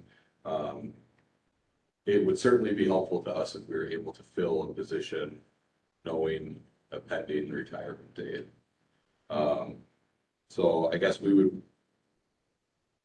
depending on how we felt on proceeding with this, I would want basically a letter and a confirmed date of Deputy Mo's retirement, and that we could fill that prior to him being gone. So we would hire that person to start on that retirement date, or we hire that I person to would like start to have them before? trained before that. I How does that understand. work with your budget, though? With Dane being gone right now, we're gonna have that as His salary, and he's not, with payout and everything being done as far as his benefits? well, he'll have some payout, but he also reduced his benefit time quite a bit before he left Okay, as well, so some of that's already been paid out.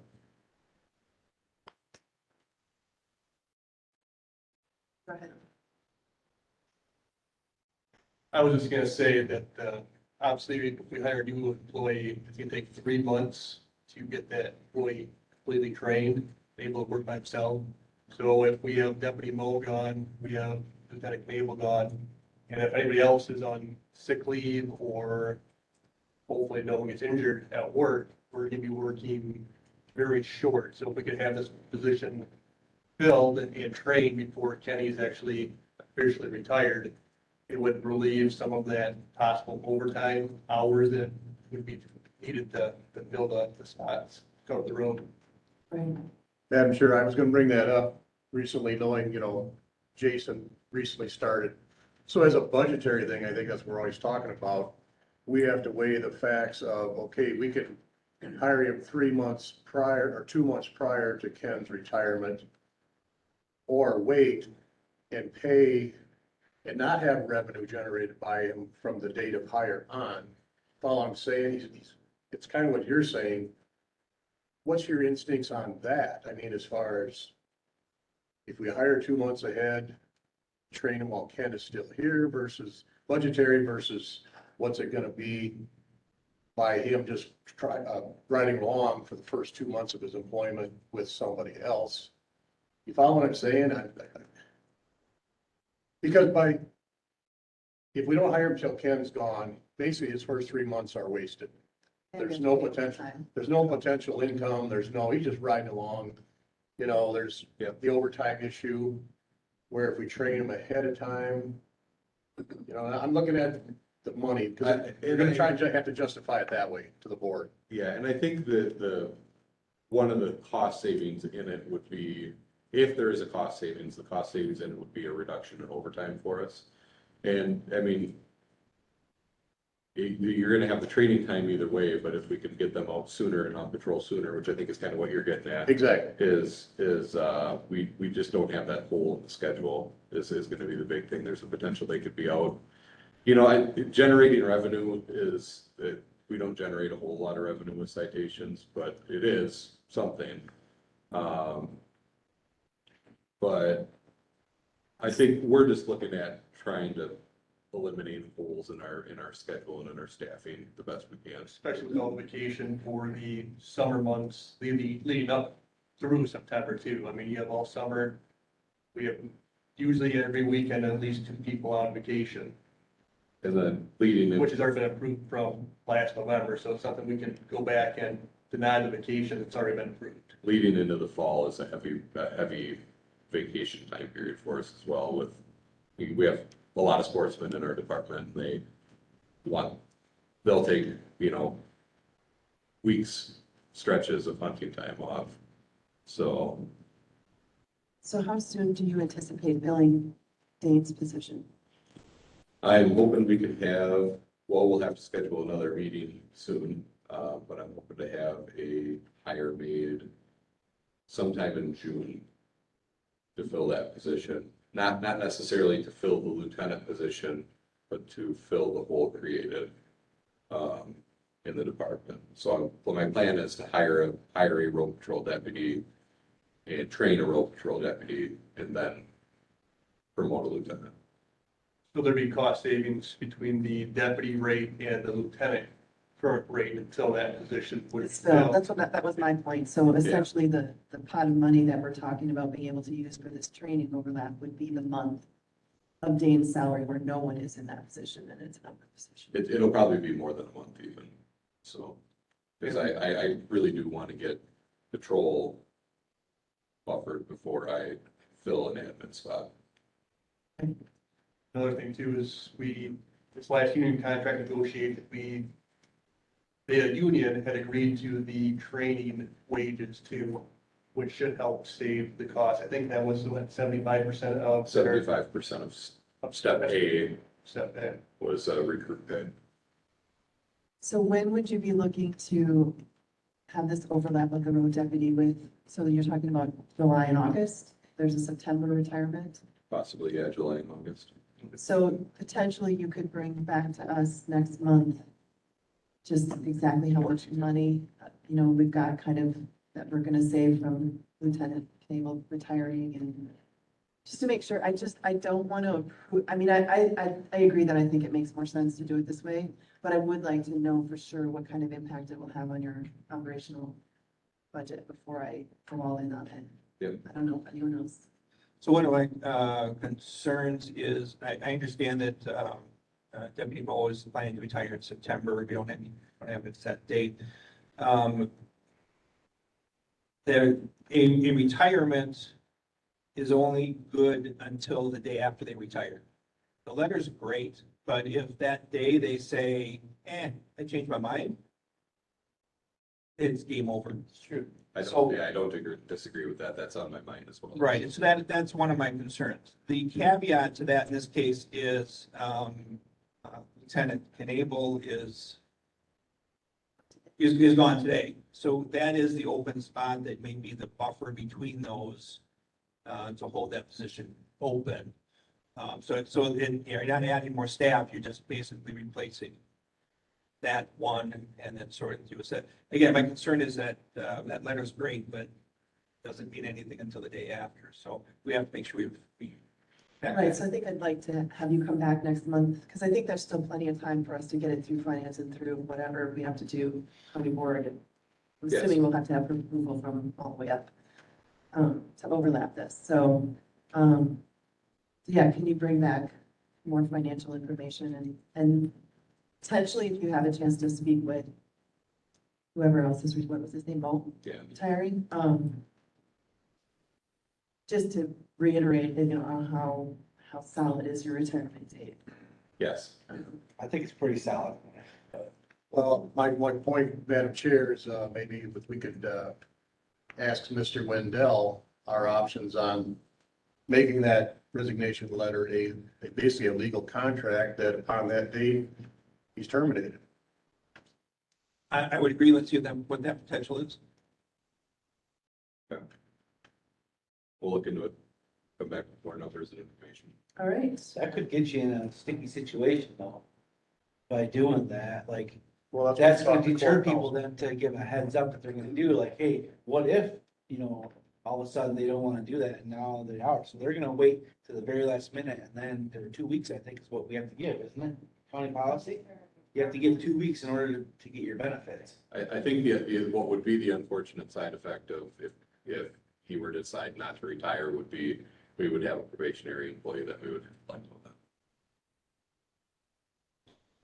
But Well, that's true. We do have the probationary, Yeah. and you can essentially eliminate for no reason. And I wouldn't want to do It's that, but unfortunate, but yeah. we would at least not be stuck if that did happen. I do agree, you know, I think that's a good idea, but just be cautious of Right. that thing, so then we're not stuck here and now we're scrambling at the last minute to try to get it because this person waited until he was absolutely sure that that was what, it's kind of a courtesy thing what they're doing. You know, I don't think Kenny's gonna do that. But you're We right. don't know. We don't Okay, know. all right, so let's put this back on the agenda for next month. So.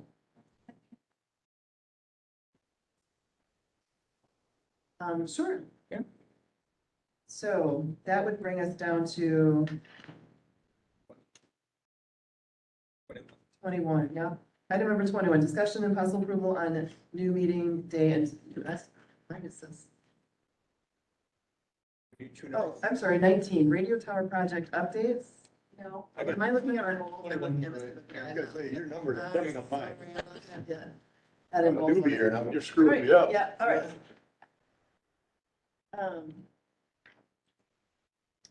Yes, let's get to 21, review Turnout radio project evaluation report for recommendation for contract negotiations. Mike, are you there?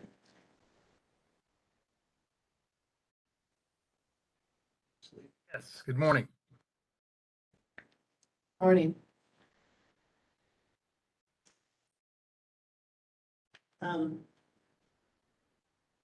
So, yeah, I didn't know, has everyone had an opportunity to receive a copy of the updated evaluation document?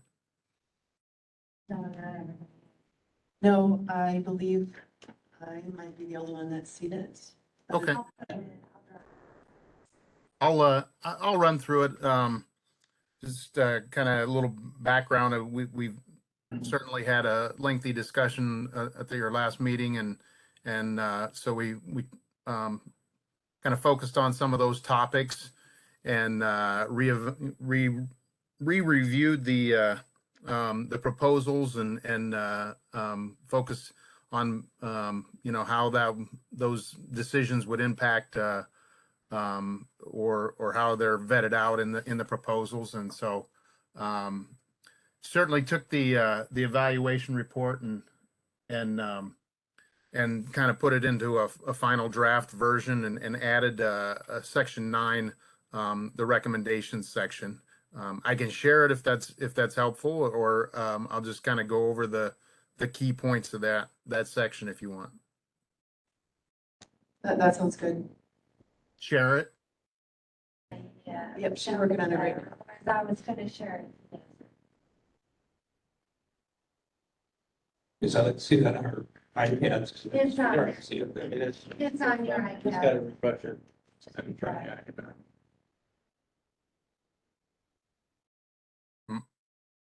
Is it up or you want me to put it up? Working on mine, I just. Oh, I can, I think I can hit my share button if that works. Yep, that's fine, go ahead. Okay.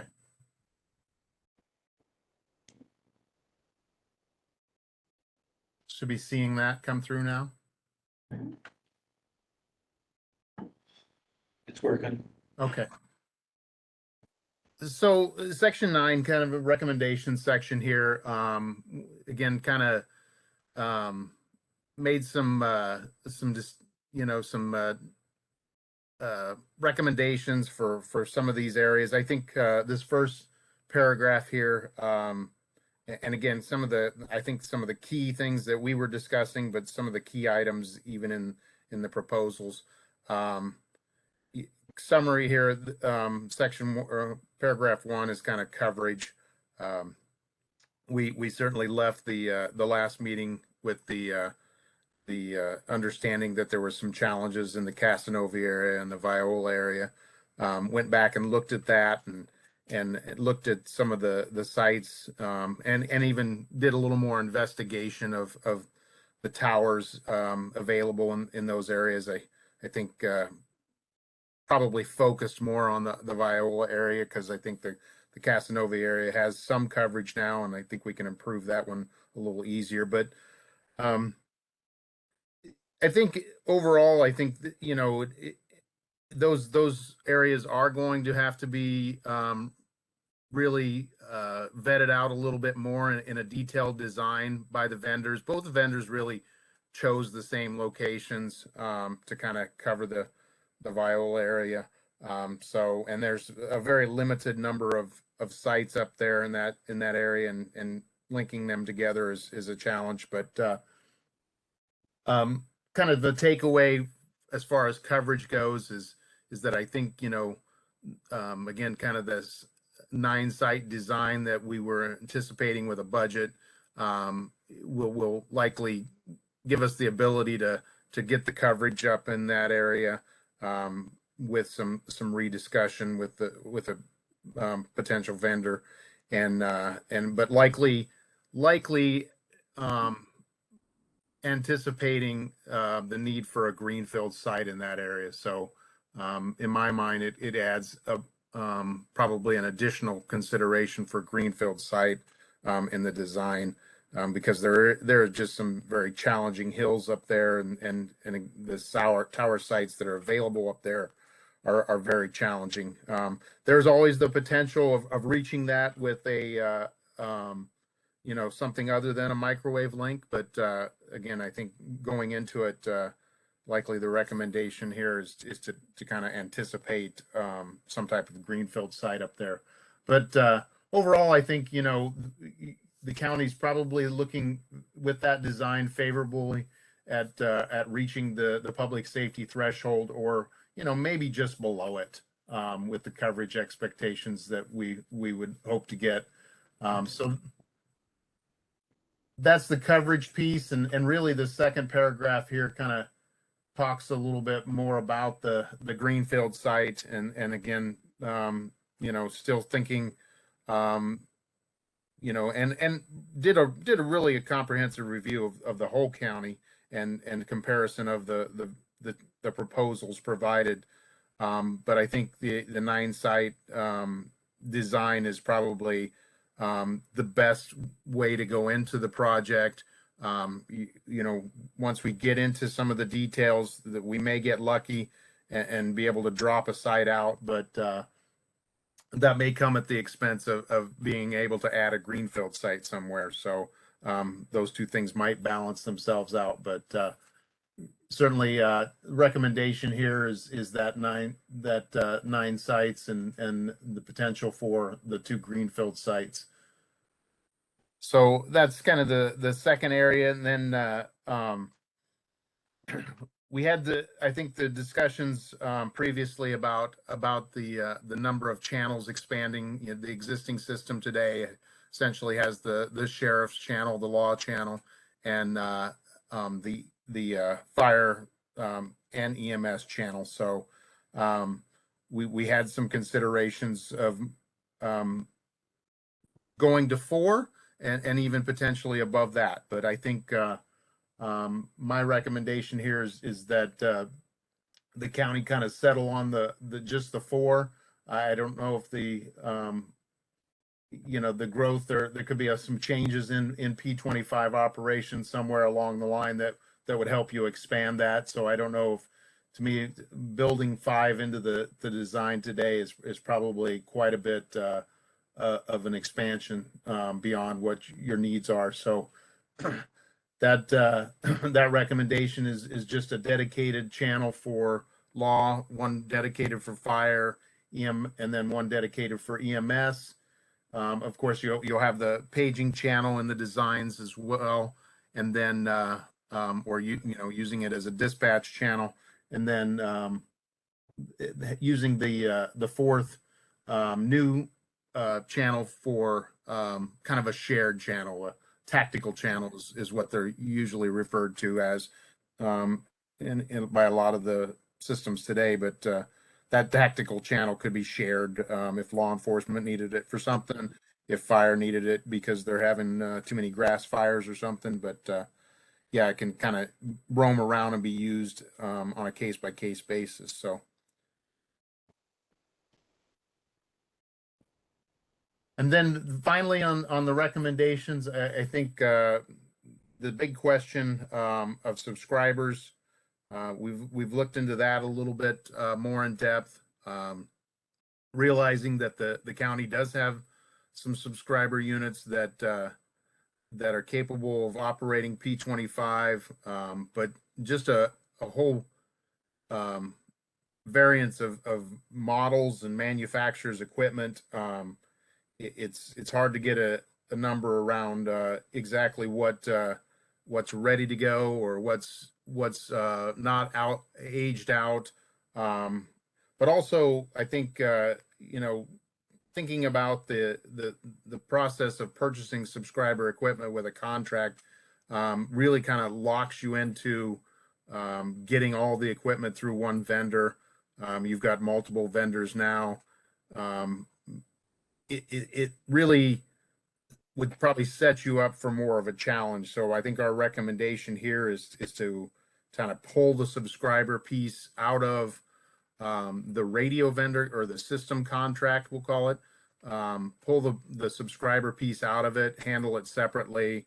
If you can take advantage of grants or the time that you have to support the local agencies obtaining their subscribers and maybe kind of financially support them through some type of county grant or something. So I think that just makes more sense with this radio system contract than to try and put that piece in there and then work it through in the project. And it would really, I think the key goal for subscribers is you don't want agencies. I mean, ideally, you'd like to have the county have all the same equipment, but sometimes agencies, at least you want them to have kind of the same type of equipment and set it up in a very similar fashion. So the radios can be shared or relied on by other users.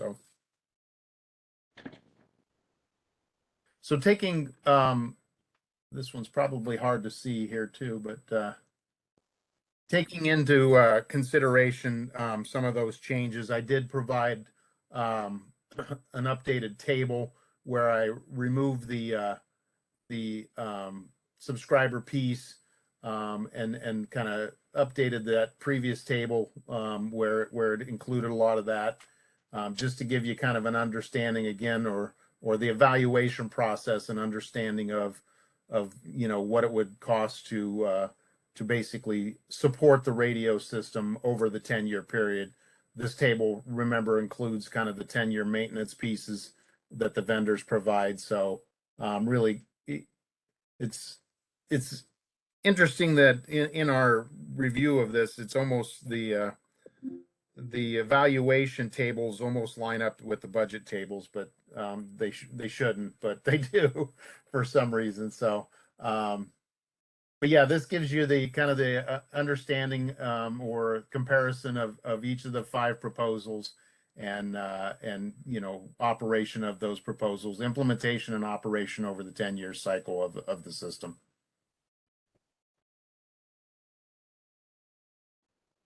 Mike, I have a question back in the section 9. Recommendations. So I really want to talk a little bit about that first paragraph. Specifically the sentence that says this level would likely meet a 90% threshold. And with well-designed sites can cover population centers and still blanket the county. So I just want to make sure I'm understanding what you're saying. So are you saying that because we're asking them to make sure CAS and Yuba, no, not Yuba, Viola, Sorry. why is that number not 95? Because the proposals they've given us say that they were meeting the 95 coverage requirement. So where is this 90% coming from? What I'm trying to do is reaffirm to you there that, yeah, certainly we've got some unknowns here. We've got some greenfield sites. What I'm saying is I don't believe there's any way. I mean, you certainly could choose to, or even have to, put your greenfield sites in such a location that, it's beneficial to have them there because of the design, but maybe that does impact your overall coverage. What I'm trying to affirm there is I don't think your overall coverage would ever drop below the 90%.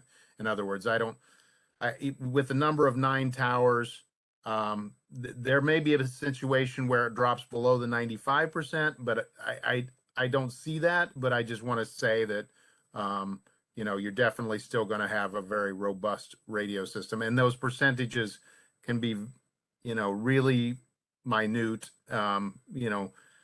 But yeah, I just wanted to kind of reaffirm that it's going to be a good system no matter where you have to locate the towers. I don't think it'll impact the overall coverage to a great degree. Once we sign a contract with these vendors that says that they are going to provide us with a system that is 95, are they not obligated to make sure that it's 95? My understanding from you from last time was that their maps are 95, but they were just kind of assuming that Viola and CAS were not in that 95, that they were less than 95, but because the rest of the county, they were able to meet the criteria. So, yeah, so here's how the process, again, because we have a system, we know there's going to be some potential changes there. You're gonna sign a contract based on one of their proposals. So they're obligated to meet that with that design. Once you start having to adjust the design based on tower sites, say one of the tower sites slip, they're gonna, or we move it a little ways, they're going to provide you a new set of documents and maps. And so we can keep working with them, but if they say all of a sudden it's not 95, it's 93, then you as a county get to decide, okay, this is acceptable, we'll take it. We understand where the coverage has slipped a little bit, and now we're essentially agreeing to them proving out the 93% coverage. But again, that's just a contract piece. So yeah, there is a potential of a move, but it would only be at the agreement that you make with them. Right, so because we are saying that it's important to us that Viola and CAS are covered, that's us making a change that may change where a tower goes. So that would be kind of on us because they proposed a system that meets our 95 countywide, but it doesn't necessarily cover 2 areas that we're specifically concerned about. So by changing that, that's on our end and on us. Right. And certainly, like I said, we're going to get an in-depth chance to review that and understand those impacts. And I think we're going into this with a very conservative approach, because we've really gone from 8, or we have a vendor that has 9 towers, or a design that has 9 towers. We really have, I think, with 9 towers, a very conservative estimate. So, but it all depends on where those 9 towers end up being as you look at that overall coverage. And it's certainly, we're only talking about the 8 dB in building coverage. We'll never probably get below 95% outdoor coverage. That's probably a given. We're probably up at the 97% threshold there. So we're just going to talk about 8 dB residential. And when we focus on those maps, we'll focus on places that, you know, probably have residential spaces in them, or it may in the future have growth of residential spaces. So. Okay, thank you. I just wanted to make sure that was clear, because as soon as anyone reads that 90% number, when we've been talking and hammering away at the 95, I wanted to make sure it was very clear that we have not dropped our standard necessarily, but we are asking them to put some focus on some areas. Yeah. Okay. Does anyone, was there, I sort of interrupted you. Did you have more that you wanted to discuss, or have you covered what you were thinking? No, I've got a little bit more, but I certainly will take any more questions too. I think we're ready to keep, oh, sorry. Go ahead. Can you hear me? Okay. I guess just to Mike's point, all along this process, I've been skeptical of the 95, being that I've been, you know, in this position for better than 25, almost 25 years, used portables in almost every nook and cranny in the county. I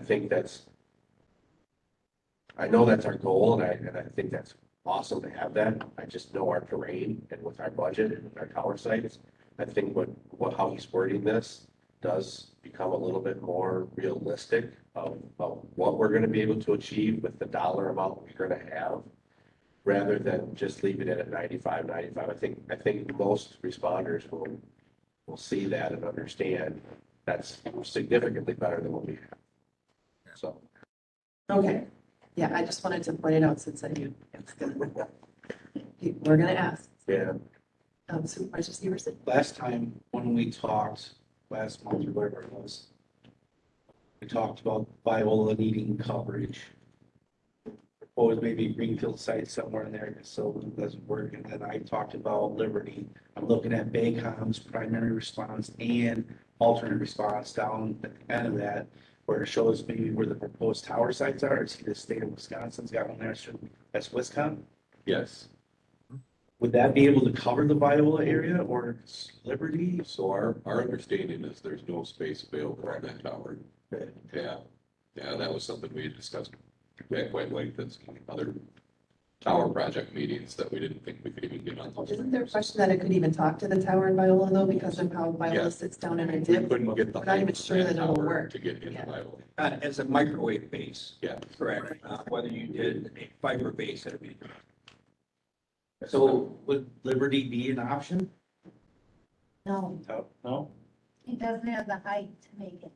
Liberty Tower? Liberty should. We just don't The know. one in Vernon County? So I'm not sure if any of the vendors have reached out to Vernon County on that yet, but that's one thing. There's gonna have to be a study, because my understanding is that's an old tower, and whether it can handle more equipment or our equipment. But it's certainly worth exploring. Another option, I don't know where it's been at discussion, where specifically to Viola. When I was up there 3 weeks ago or so, talking with the fire chief and their village president, we got talking about radios. And there's a tower that just got erected up by the school.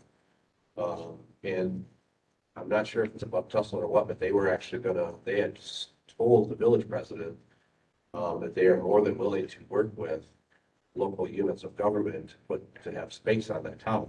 Now, whether or not that serves Viola really well, but doesn't serve outside of that as well, I don't know, but it's something to maybe consider, and it's a new tower. And I think the other thing, one of the other things that probably hasn't been considered either is these plans seem to be all drawn up with microwave communication or microwave links. And so I don't know if the vendors have looked into what tower sites have fiber connection, because we could technically connect them with fiber instead of microwave if it was advantageous to do so. I think the one thing we have to remember is that all these points are going to be, we are looking at an RFP, we are not looking at a contract. All of these things are things that we will work out in the contract. Am I correct, Mike? Yeah, we're certainly going to address a lot of these. I mean, we the process of detailed design review, and again, that's your initial process, is to kind of help the vendors understand that you have a willing tower owner.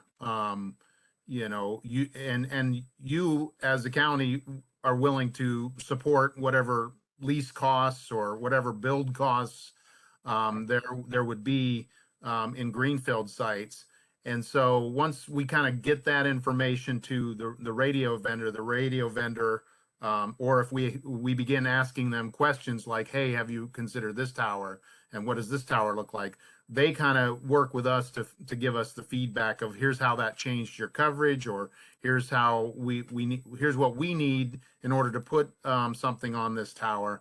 And so it's really a back and forth. All these ideas are thrown at them, and you know, we're able to review with them what those changes look like, and then help them understand that the county's is comfortable with these as sites. So yeah, I've myself have looked at the Bug Tussle site up there and are aware of it, its location there south of Viola. To the point about the Wiscom tower, yeah, it just does not provide the coverage into Viola, and both vendors chose to use it. But when we got the more detailed design or information from them, we realized that it did a pretty poor job of serving that community as far as in-building coverage. So, but yeah, certainly the DDR process is that back and forth where at the end of that, you feel like you really got a system that you're ready to build. I certainly appreciate that. I understand that point. I think the struggle, especially when you're trying to get buy-in from all of your chiefs, from fire, EMS, law enforcement, is that you presented them with a document on, here's the tower sites, here's the radio signal propagation, and here's the numbers, and it's based on those specific sites. So it's, I can understand that we're differentiating between the two, but it's hard to get buy-in when you're saying 95, and many of us know that some of those tower sites are not working. And so how can the data that's being presented be accurate if we're just assuming that, or we're collecting data off these tower sites that we're probably not going to be using, and that will or could potentially change how the signal propagates. That's my really only thought. You know, we got to get buy-in from the chiefs, you got to get buy-in from the public.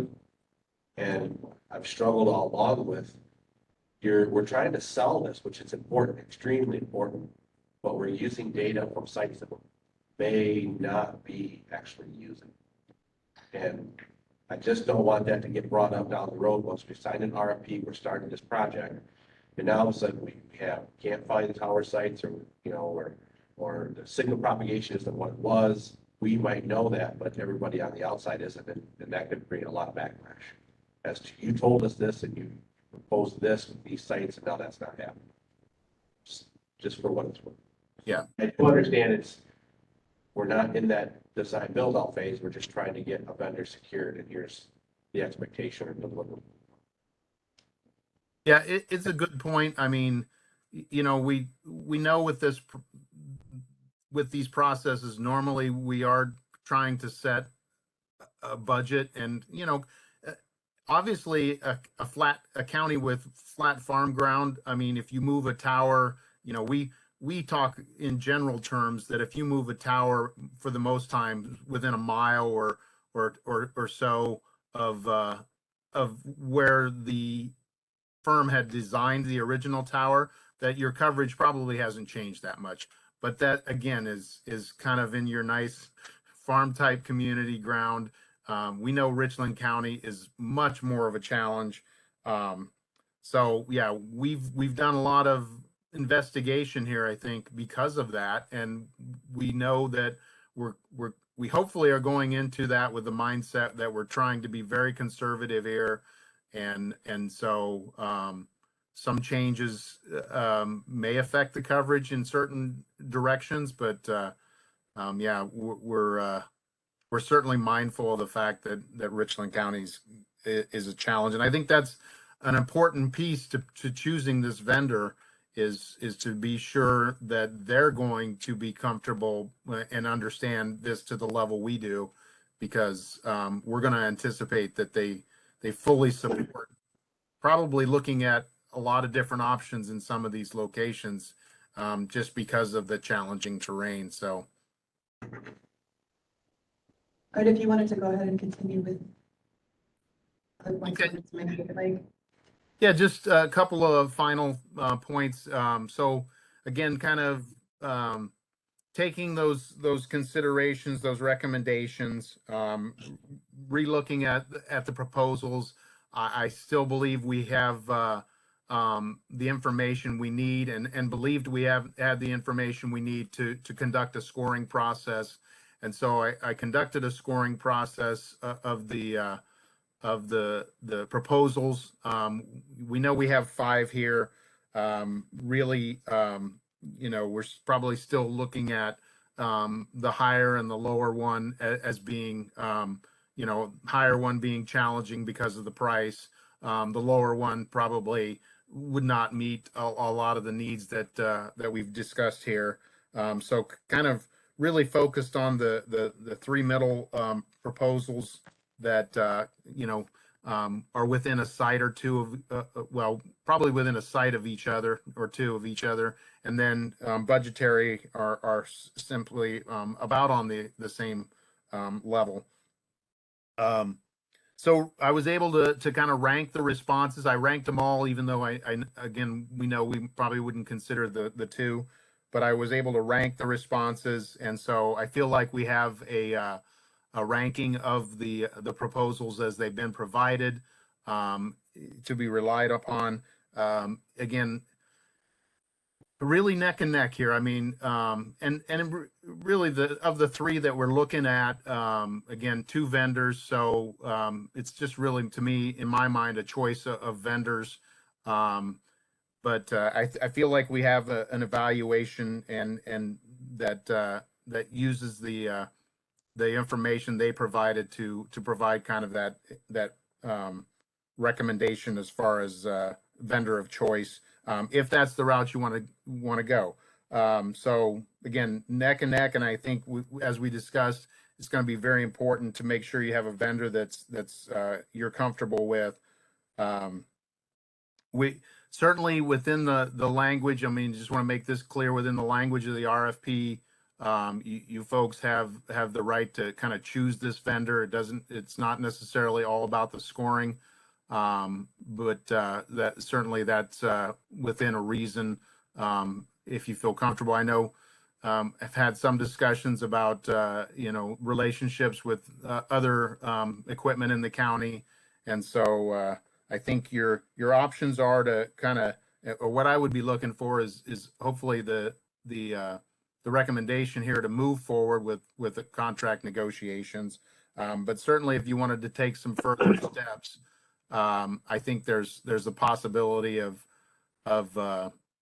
either calling the vendors in for some type of presentation. You could also ask for some best and final, if you wanted to, as far as knowing that the kind of the design ideas we've had have shifted a little bit, or certainly, if there's a group within the county that wants to discuss some of those aspects of the vendors other than the actual equipment designs, because I think they're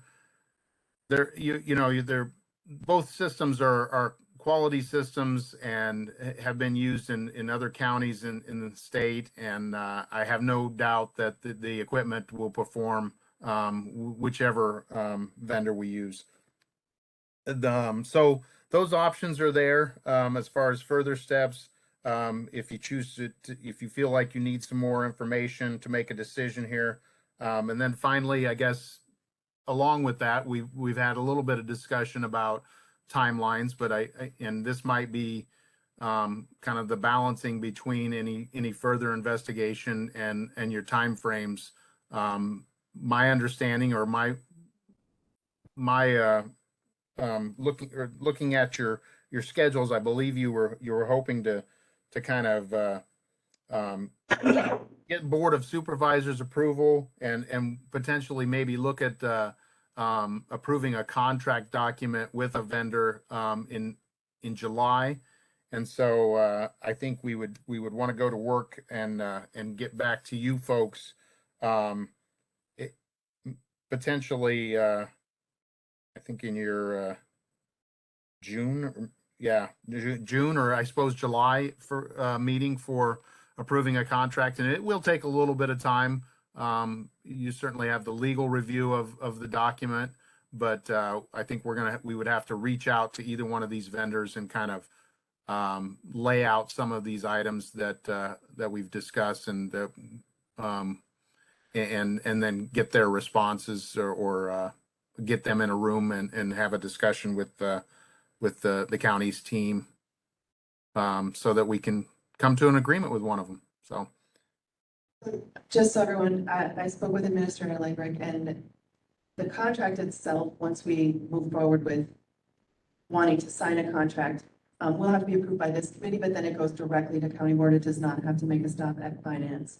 So we do actually have the June and July meeting to make a decision on a contract in order for it to go to the county board meeting in July.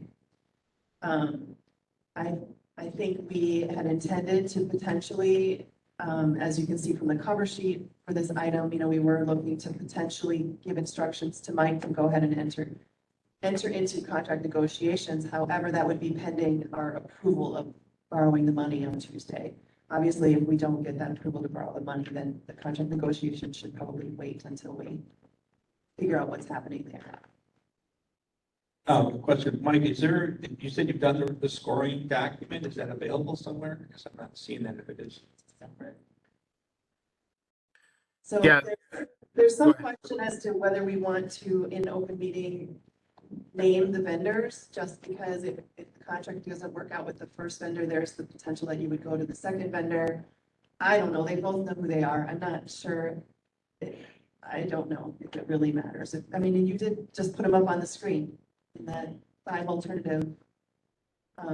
So at this point, I'm feeling like maybe that doesn't make sense, and maybe we just name who we name. But is there? Well, the other thing is, do we want the vendors to do the presentation? Because they have never done a presentation to the committee before we pick the vendor.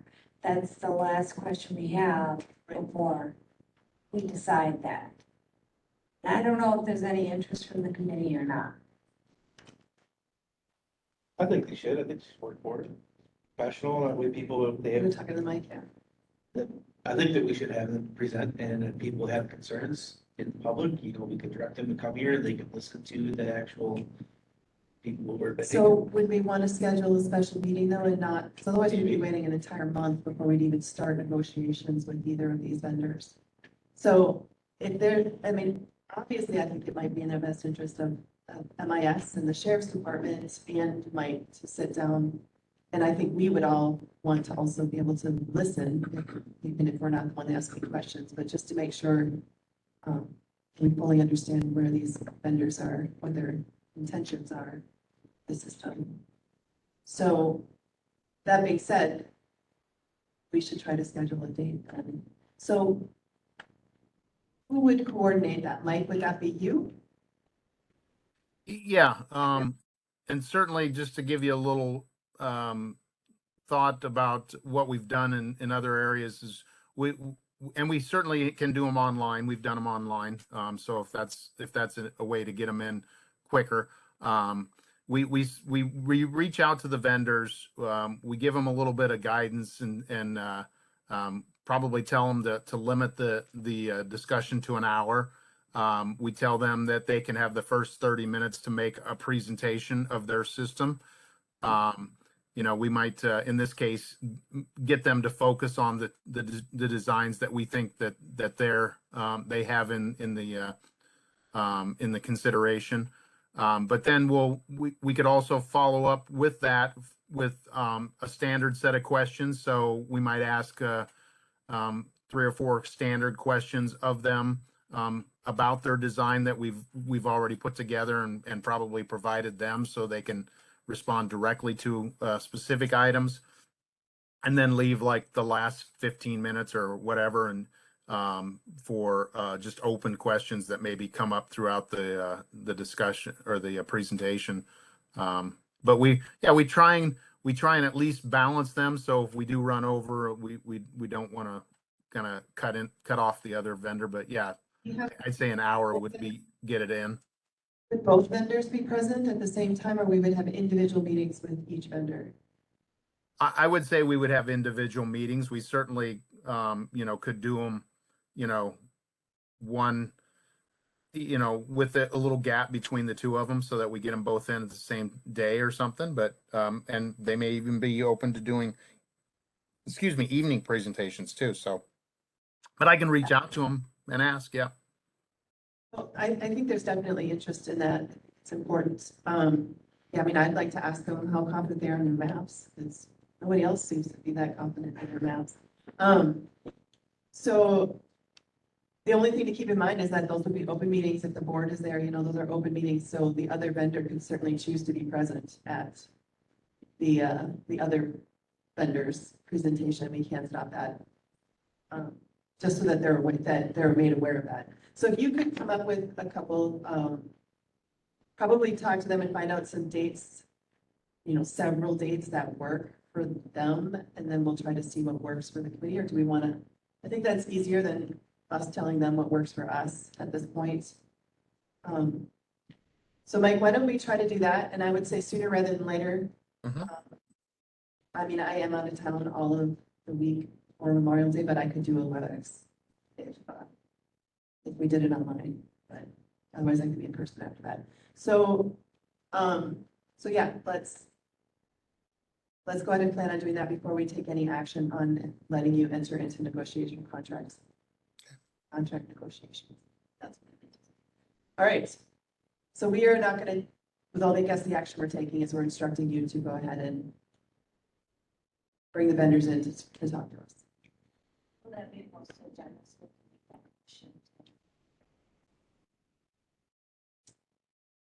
Will we want to make a decision as to who we want to enter into negotiations with at that meeting?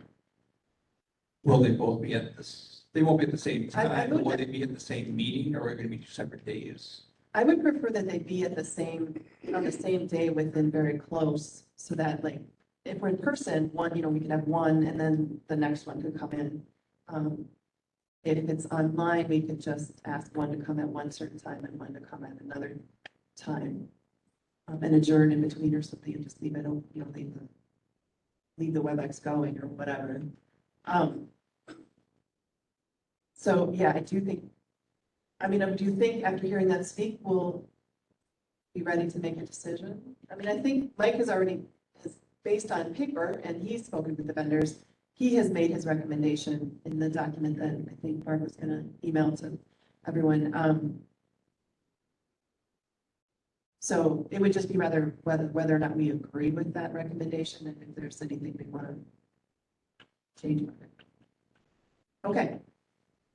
So Do we think I should have a motion to instruct him to set up why don't we have a motion to instruct Mike at True North to set up a time for the vendors to come and present to the committee? I will make that motion, adding that there's some questions I'd like to put into that mix. Can we present those to Mike or to Barb to Specific share? questions Yeah, with vendors? yeah, some specific things that would. Absolutely. So they can have them prepared and ready to go Exactly. when they get here. All right, so I have a second to that motion. Second. Second by Severson. Any other discussion on that? All those in favor signify by saying aye. Aye. Opposed? All right. Thank you, Mike. thank you.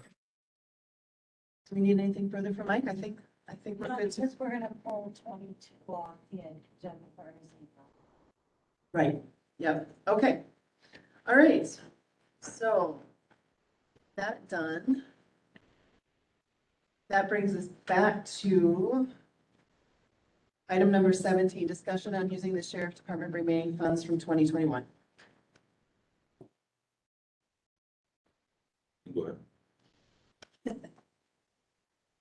All right, from 2021, obviously with COVID and with some staff shortage and whatnot, we had $163,345 left in our budget last year that we had turned back in. With other departments offering bonuses and raising rates of pay just around this area, Clay and I have talked, and we were kind of hoping that maybe we could use some of that remaining funds to try to maintain our employees, along with, not saying that the bonuses that we're giving out for the EMS and other people that worked with COVID didn't deserve that, but at the same time, law enforcement officers were out there the whole time and working short, 12-hour shifts, 4 to 6 days a week. And I feel, and I think Clay feels the same way, that our troops deserve a little something, not only for the COVID, but also to try to maintain them as employees at the sheriff's department. So what I talked with Clay about, and the recommendation that we were hoping to submit was, of the $163,000, for employees that have been here for over 5 years, at a $3,000 bonus. There is 14 employees that are currently employed that have over 5 years of experience. Officers between 1 and 5 years of experience would be a $2,000 bonus. There are 13 employees that fit in that category, and employees less than 1 year of experience would be 4 employees, for a bonus of $1,000, for a total of $72,000. So the sheriff's department would still be returning $91,000 to the budget. Okay, so I will just update you on, I don't know if you know what was spoken about in the last finance meeting. So HHS came to us with the same proposal. They had funds left over in their 2021 budget, and they proposed to use it for giving raises, which I am not, or bonuses. I am not opposed to that, and I agree with what you're saying. What we told them, and what I'm gonna say here today is that I would like to see a county-wide effort to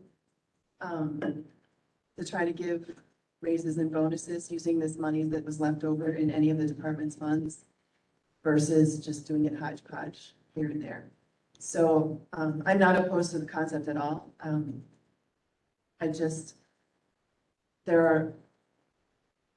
It's difficult for other departments who like Clerk of Court or like other, that have, their budgets are this big, and, they'll never have an opportunity to have funds left over that they could allocate this way. And I get that the sheriff's deputies, their jobs are at a level that they're putting their lives on the line, and I completely agree that they're worth anything we can give to them. But I do think that we need to make this a more countywide effort. And I made the motion in that meeting to make sure it still happens in 2022, that we don't talk this into 2023, that it still happens in 2022. So we did instruct the administrator's office to look at these funds that are coming in, leftover funds that are coming in, to specifically try to allocate some of that money for, I can't remember if we talked about raises or bonuses, now that I'm talking about it now. Either way, a raise would be better because a bonus is a one-time thing and a raise is raise. So, so that's my point of view, but I would be very interested in hearing if the committee feels that this is a completely different category than what I'm talking about, or how they better proceed. So the sheriff's department's the only union existing that Deputies. negotiates wages. Yes. So that would affect that decision-making process on wages. Bonuses would be a separate issue.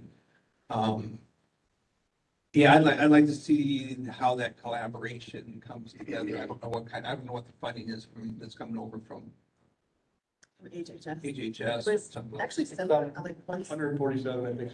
Yeah, I mean, it's pretty close. And are there other departments that are? We don't know, and that was part of the instruction, was to find out how many departments had unspent funds in 2021 for whatever reason, and to potentially allocate that money.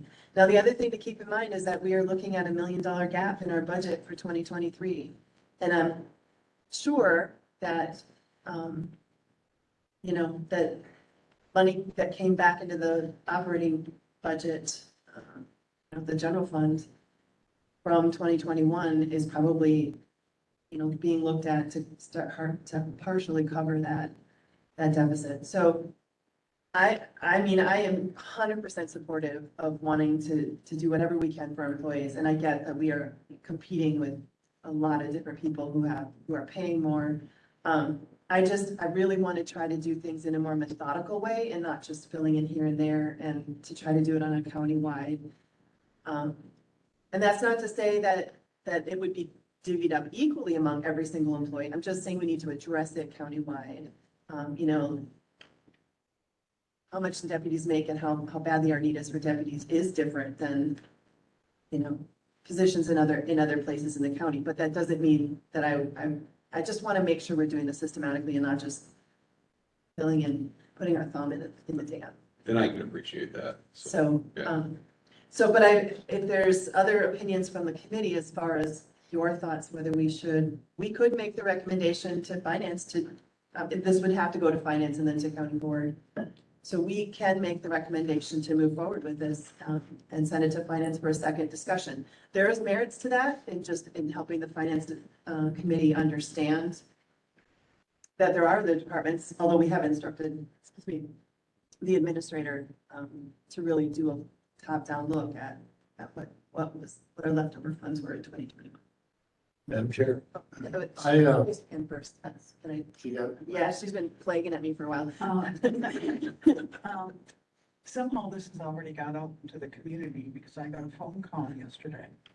And some of the points that were brought up were very interesting, such as, what about county-wide morale for employees if this department gets it and this department doesn't?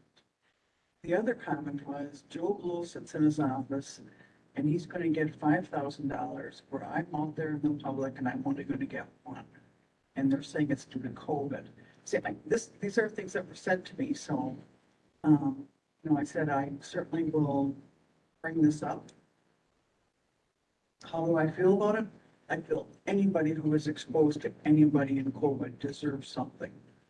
I think if there's money left over. On the other hand, this person also did say, if they have money left over, don't raise my taxes.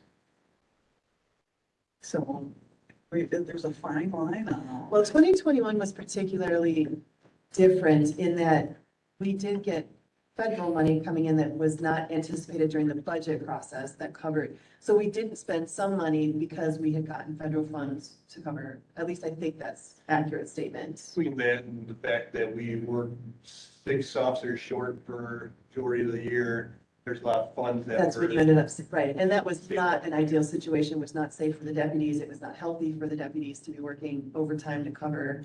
And that was COVID, we didn't have many people in the jail, so I see from the sheet I got from Amber, a lot of that return money was from jails because we weren't accepting as many people into the jail due to Right. COVID concerns. Right. So We did have. it's not money that's always going to be left over just for 2021, it just It's hasn't. unusual. I'm not saying that.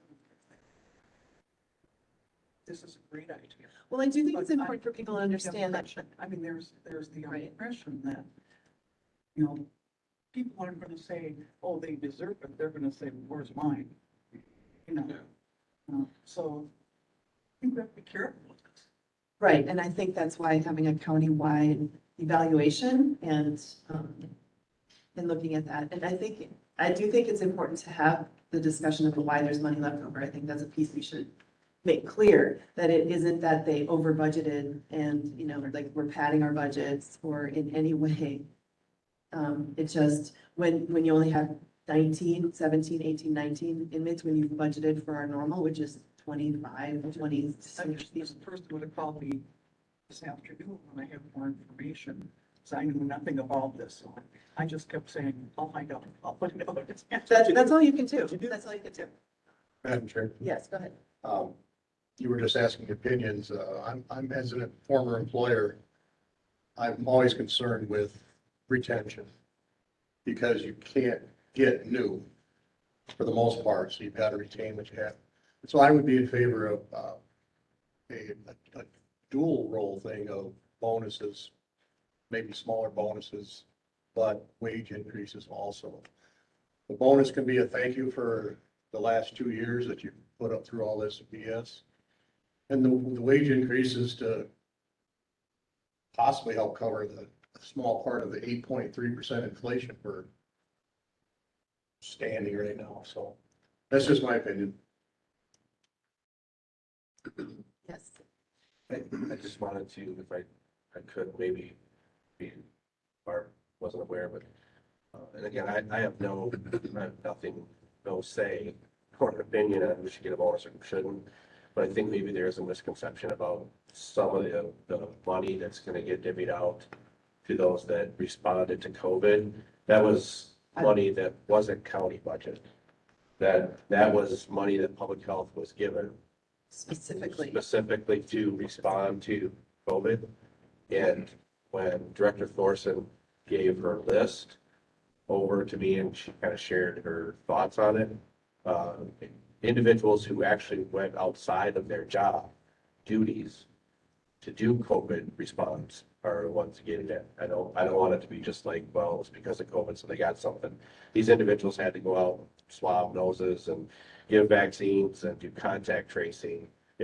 So I know that the premise is like, well, it's COVID and all of us did. And I think the individuals that were probably at most risk were the deputies because their situations are always unpredictable. And how can you go in with full PPE? You can't. You know, you got to be nimble, flexible, and have 360. But this money wasn't county budget money. This money wasn't, left over from anybody. This was public health dollars that were given to them for response. And It could only be spent that way. right. And nobody that did this extra work got hazard pay. But I just want to make that clear. But I think I like your approach, and I think it's, in some ways from a department head, if we're working together as department heads to help be fiscally responsible, and a department is fiscally responsible, it'd be nice sometimes to be able to take any leftover, if you will, and enhance recruitment. Because it really does show that the department is managing the best they can with the dollars they're given. And instead of, sometimes it's, in the past, it's always, well, I got money left in my budget. Well, I better spend, spend, because there's no incentive. Yeah. So this is That's the culture that we created though. But what I think Chairman Luck is referring to could maybe break that culture. Exactly. I mean, that's, I think, yeah, you hate to penalize people who underspend their budget by making them have to give, in a perfect world, it'd be nice to be able to reallocate that money right away. But then again, you have these other departments who are incredibly responsible and do a very good job. Their budget's just teeny tiny and they're just, they've cut every single thing out of it. There's absolutely no room to breathe. And yet they're performing at the same level that they are. And so how do we balance a department that has a little bit of flexibility and a bigger budget with ones that are just tiny and don't have that? So, but I do want to say that I did make it clear that I wanted something to be determined in 2022, because he originally had thought about addressing countywide raises and bonuses in the 2023 budget, which I think is important, and that piece I want to, but for the specific money that's been left over from 2021, I wanted it to happen in 2022. I do. Anything else on that? All right. Sorry, I knew this meeting was going to go long because we have a lot to talk about, and I purposefully wanted them to be able to describe what they do. So usually we're 2 hours-ish, unless there's something really major going on. Okay, so that brings us to 18, open and approval of inmate meal bids. Assuming it's probably the one vendor. Yeah, we just got bids from Summit, which is our current vendor. We did intentionally reach out to other places, Pine Valley Hospital, that we knew would have a registered dietitian. And Schmidt Women's is no longer interested for sure. Right? Yeah, and they're not interested. So, we did actually actively kind of try and seek additional bids, but there wasn't a lot of interested parties. So, Did it go up? They raised their rates.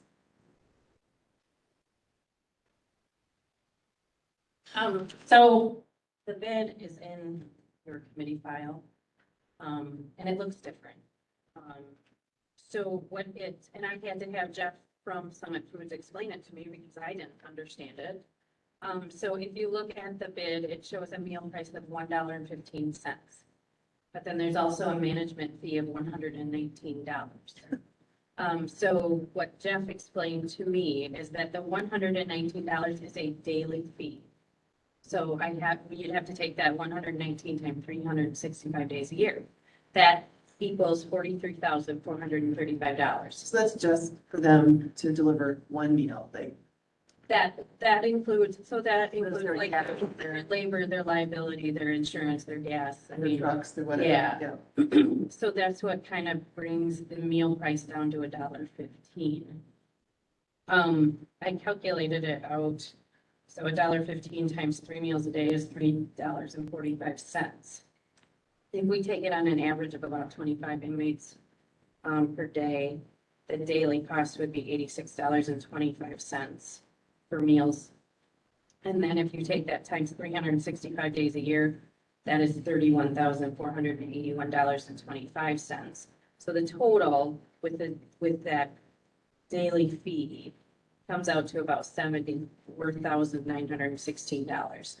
And what was it in 2022, or what is it in 2022? Well, in 2021, we used $114,344 for meals. So usually when I've seen these before, it's on a breakdown of if you have less than 19 meals, it's this rate. If you have 19 to 27 or 29, it's this rate. That's not true anymore. They're just giving us a flat rate. They're giving us a flat rate.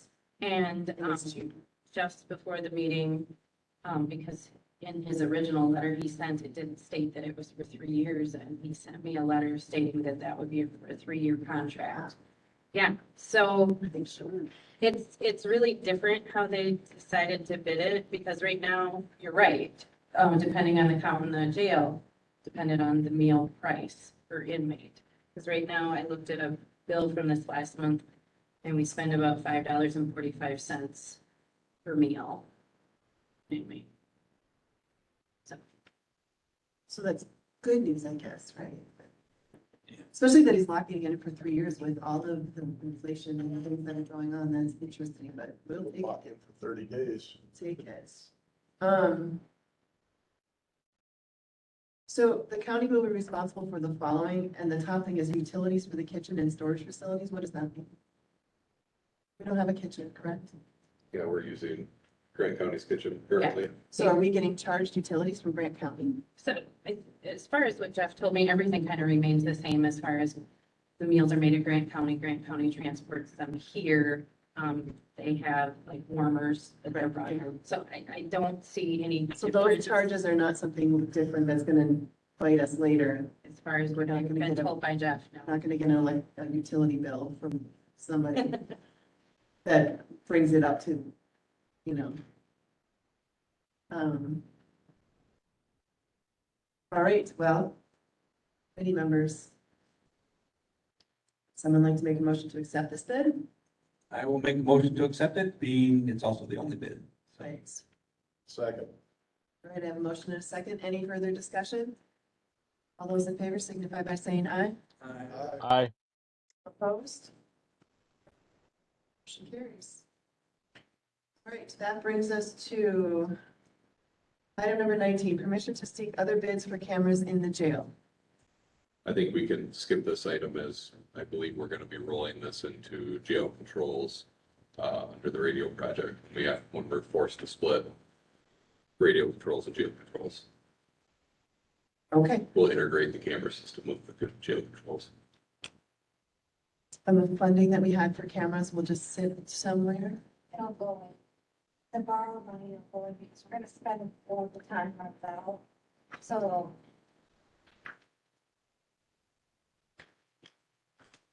we'll use that in combination with the 8.5 million, the part that goes towards council. We'll just add the 50,000 we have for the phone, for the camera system to that. Okay, so we'll still utilize the funding that we have for the cameras. All right. All right, moving on. Item number 20, discussion and possible approval of an MOU with the Wisconsin DNR. Did everybody have a chance to look at the MOU? I have had that reviewed by Michael, and he approves of it. What we ran into was, I guess it's kind of been an ongoing discussion, but it came back up last year. We had a drowning incident on the river. And if you look from a fire aspect, our two closest boats are Lone Rock and Blue River. We contacted both our DNR wardens at that time. Neither one of them were in the area. Neither one of them were working. So we didn't have a boat available from them. So that kind of just spurred a discussion with Warden Mike Williams and I and Billy Jones, that what if there was a boat available to all departments that we could deploy in the event that we needed to get out on the river, out on Lee Lake, wherever, and for a response. At that time, and I believe it's still the case, the closest boat for Mike was that he was supposed to have available to him was to respond to Devil's Lake to get it. And at that time, I believe Kurt Konachek had his own boat out of Boscoville, but Mike's boat was in Baraboo. So we looked at, he asked what we would think about entering into an MOU, and I thought it was a good idea. Part of this is we'll have to have, if we have deputies who are allowed to utilize the boat, they'll have to go through Wisconsin DNR training to operate the boat. Also reached out to and spoke with Chief Adam Reno, the Lone Rock Fire Department, who has offered to take our deputies out, training them and mapping the river as well with them. They go out monthly for their fire trainings. Actually, twice a month they go out during the summer months and they deploy their boat for training purposes to continually map the river. So he's offered to help assist us as well. And if you look at the MOU, DNR is going to cover maintenance. If something we do causes damage to the boat beyond general maintenance, it's on us. But the regular maintenance is going to be covered by the DNR. And anyone who's operating has to have the training, so that should help. Yeah. Maintain. All right. Any questions? Not, I would entertain a motion to approve and you said Attorney Wendell is on board. Yeah, he has reviewed the MOU. So I guess my question is, do you need our approval for the MOU? I don't think that I need your approval, but I wanted to make you guys aware more of anything. Okay, very good. I would so move if you want that, but at this point, I don't think, I think the discussion has been there and you have the authority to do it. Sounds good to me. Where's this being stored at? Fairgrounds. Great. That brings us to item number 21, which just so you know, I did receive an email, or we received an email from him saying that he still has a little bit of money left from phase 2. And so he's going to use that fund, continue to use that, so we don't have to come up with a phase 3.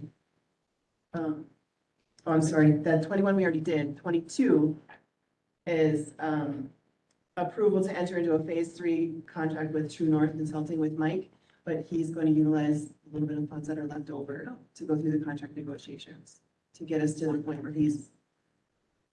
For phase 3? Yeah. Correct. He's using leftover phase 2 to pay for phase 3, which phase 3 is contract negotiation. And then it goes into, then it becomes a part of the radio tower project that the borrowing money is. So we don't need to talk about that. I don't think we need to beat on 23 at all. We definitely talked about radio tower enough. The 24 mapping radio system and squad updates. I guess we'll start with squads. We did include the mileage report. If you have any questions about that, feel free to ask. We have had some maintenance issues with a couple of squads. One of our Durangos is without air conditioning currently, so we're, That's a bad. two of them are without air conditioning. Don't we only, how many do we have? Four? Four. So, and, Both are still covered under warranty though. yes, they are covered under warranty, so that won't come out of our pocket. Other than that, yeah, we had a oil filter housing in one of the Dodges that ended up getting cracked. Durango as well? Durango as well. We, I mean, we had the question when we bought them, okay, we're gonna give it a try and Yeah. let's see what happens. So, I mean, for the most part, other than the initial, we had an issue with, a camshaft issue, I believe, with one of them early on. This is the first problems we've had. Which vehicles are those? The squad 20 and squad 18 have the issues with the air conditioner units. So those are low miles. Yeah. And squad 20 also was the one that had the oil housing But crack. both was repaired, are gonna be repaired under warranty. And 18 was the one that had the cam shaft issue early on too. So 18 and 20 are just a couple ones. So the other two Durangos seem to be, No issues so far. okay, good. All right, I mean, I remember having a really long discussion about the Durangos and we talked, you know, you had talked to other people, other departments who had Durangos and loved them and so, yeah, I remember that. So have there been, again, I hate to even say it out loud, but how is the radio system doing? Because we needed to limp along for another 2 years. I think we're limping along, Barb, if you may have been made aware of any major, I mean, we've developed workarounds for our problems. I'll say that, there are problems that persist, paging Casanova. We haven't fixed it, we've developed workarounds for it. You have a system in place. Yeah, for we have it. a system in The fact that it place. doesn't work the way. So I wouldn't say that things are necessarily running smoothly, but we're limping along. Okay. The only other thing I wanted to bring up when we're on this topic is the mapping updates. So if you go back to the old LEJC committee, you approved a Spillman purchase of a module for Spillman mapping updates. We really have to do that's been approved. We've got the money. The problem is we can't sign the contract to move forward because there's ESRI mapping updates that will need to be done. And it is unclear at this point that there's capacity for those to be done and that they won't have to be contracted out. We started yesterday looking at how much it would cost to have those contracted out, or if there is capacity in-house to have that done. Yeah.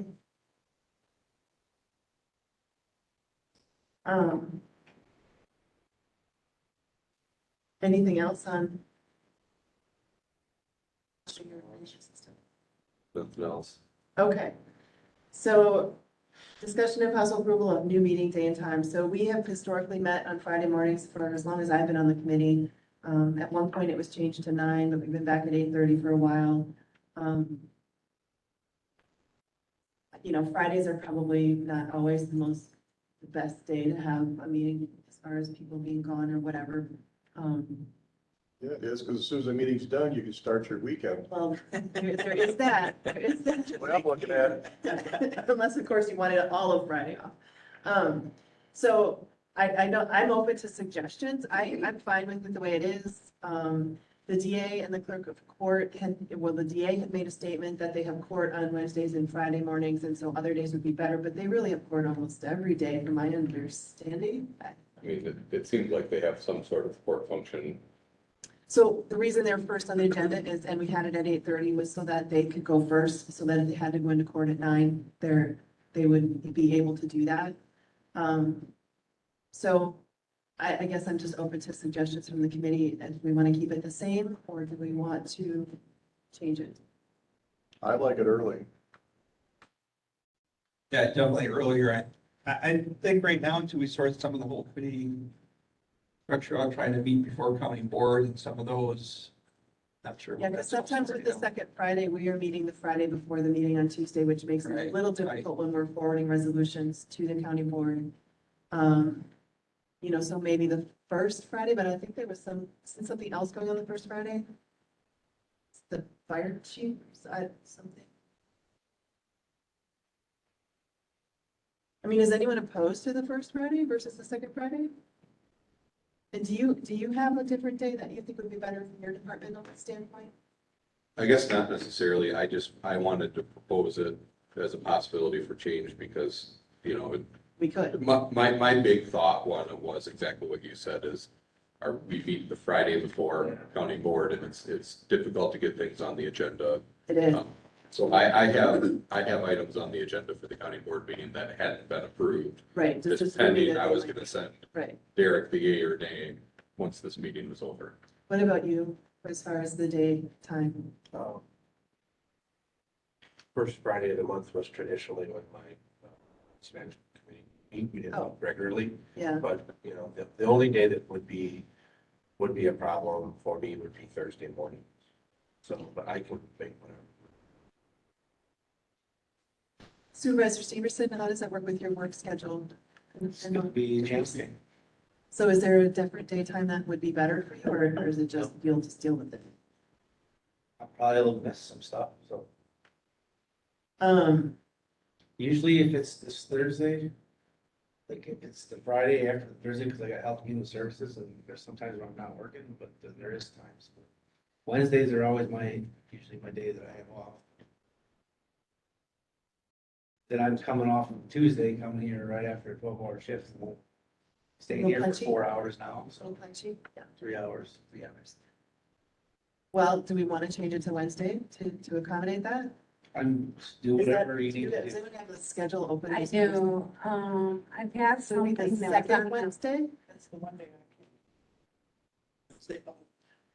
The Wednesdays are not good for you at all? Oh, then that wouldn't be good. This Friday works out.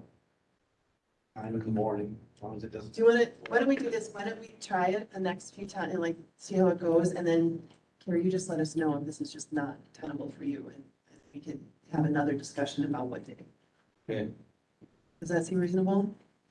Supervisor Turk, do you have any thoughts?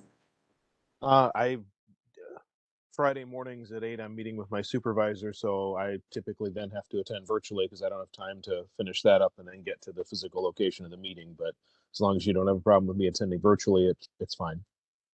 No, I mean, we're always going to have a WebEx option for this committee as far as I'm concerned. Just because I want the public to have access to, so, and we're recording, it's the only way to record, so. And to be clear, if we have special meetings or other meetings, I make my best effort to attend those in person. So. Right, okay. No, first Friday, it sounded like, I'm up for the first Friday, and if we can even do 8 o'clock meeting. But I'm sure that by the time your office is open and, yeah. I get the 8:30 thing, I'm up really early, so it's like, Not a morning let's come here and get it done. So, no, Friday at 8:30 is great. I come off from shift at 7. Yeah, so 8:30, I think 8:30. That would be the same thing for me too, because I get done at 7 and if I had to work, it's a 40-minute drive back here. Right, okay, Actually, we got to stay 15 minutes after. Grab. okay. All right. You gotta show up 15 minutes before your scheduled shift and stay 15 minutes afterwards. Yeah. Strange, okay. Well, let's go ahead and, we're tentatively setting our next meeting date for the first Friday in June. However, we are going to have a special meeting with the radio tower contracts before that, so our next meeting will actually be to be determined. Possibly a special meeting for interviews. Right, and in a meeting for interviews. So we are going to adjourn to a date to be determined, but our regularly scheduled ones will be the first Friday of every month. That works for everybody? Okay, at 8:30. All right, so I believe that brings us to future agenda items. Is there anything? I will probably be bringing forward just some kind of overview and learning things for the newer members, just of items that we have been kind of discussing, but otherwise, is there anything that either of you would like to hear talked about? I would encourage both of you, I don't know if Sheriff Porter has contacted you at all yet, but I would definitely encourage you to do a ride-along with the deputy. Spend a few hours in a squad car roaming around the countryside. Highly recommend that. Madam Chair? Yes. I just one note I wanted to bring up as we're talking about our timeline for the tower project and contract and everything. We probably should give a heads up to Corp Counsel when we think that contract would be coming for review, because that'll be a big deal and we'll want to make sure he has the adequate time to review it so we can keep our process moving forward. Right, absolutely. Yep, good point. Thank you. All right, so with that, we are finally to the end at 27 with adjournment. Second. Which I see, like my Reddit. All those in favor signify by saying aye. Aye. Opposed? All right, thank you, everybody. What's that? I thought it would be a little longer, maybe. Worried it might be a little longer. That's the first one. It's good.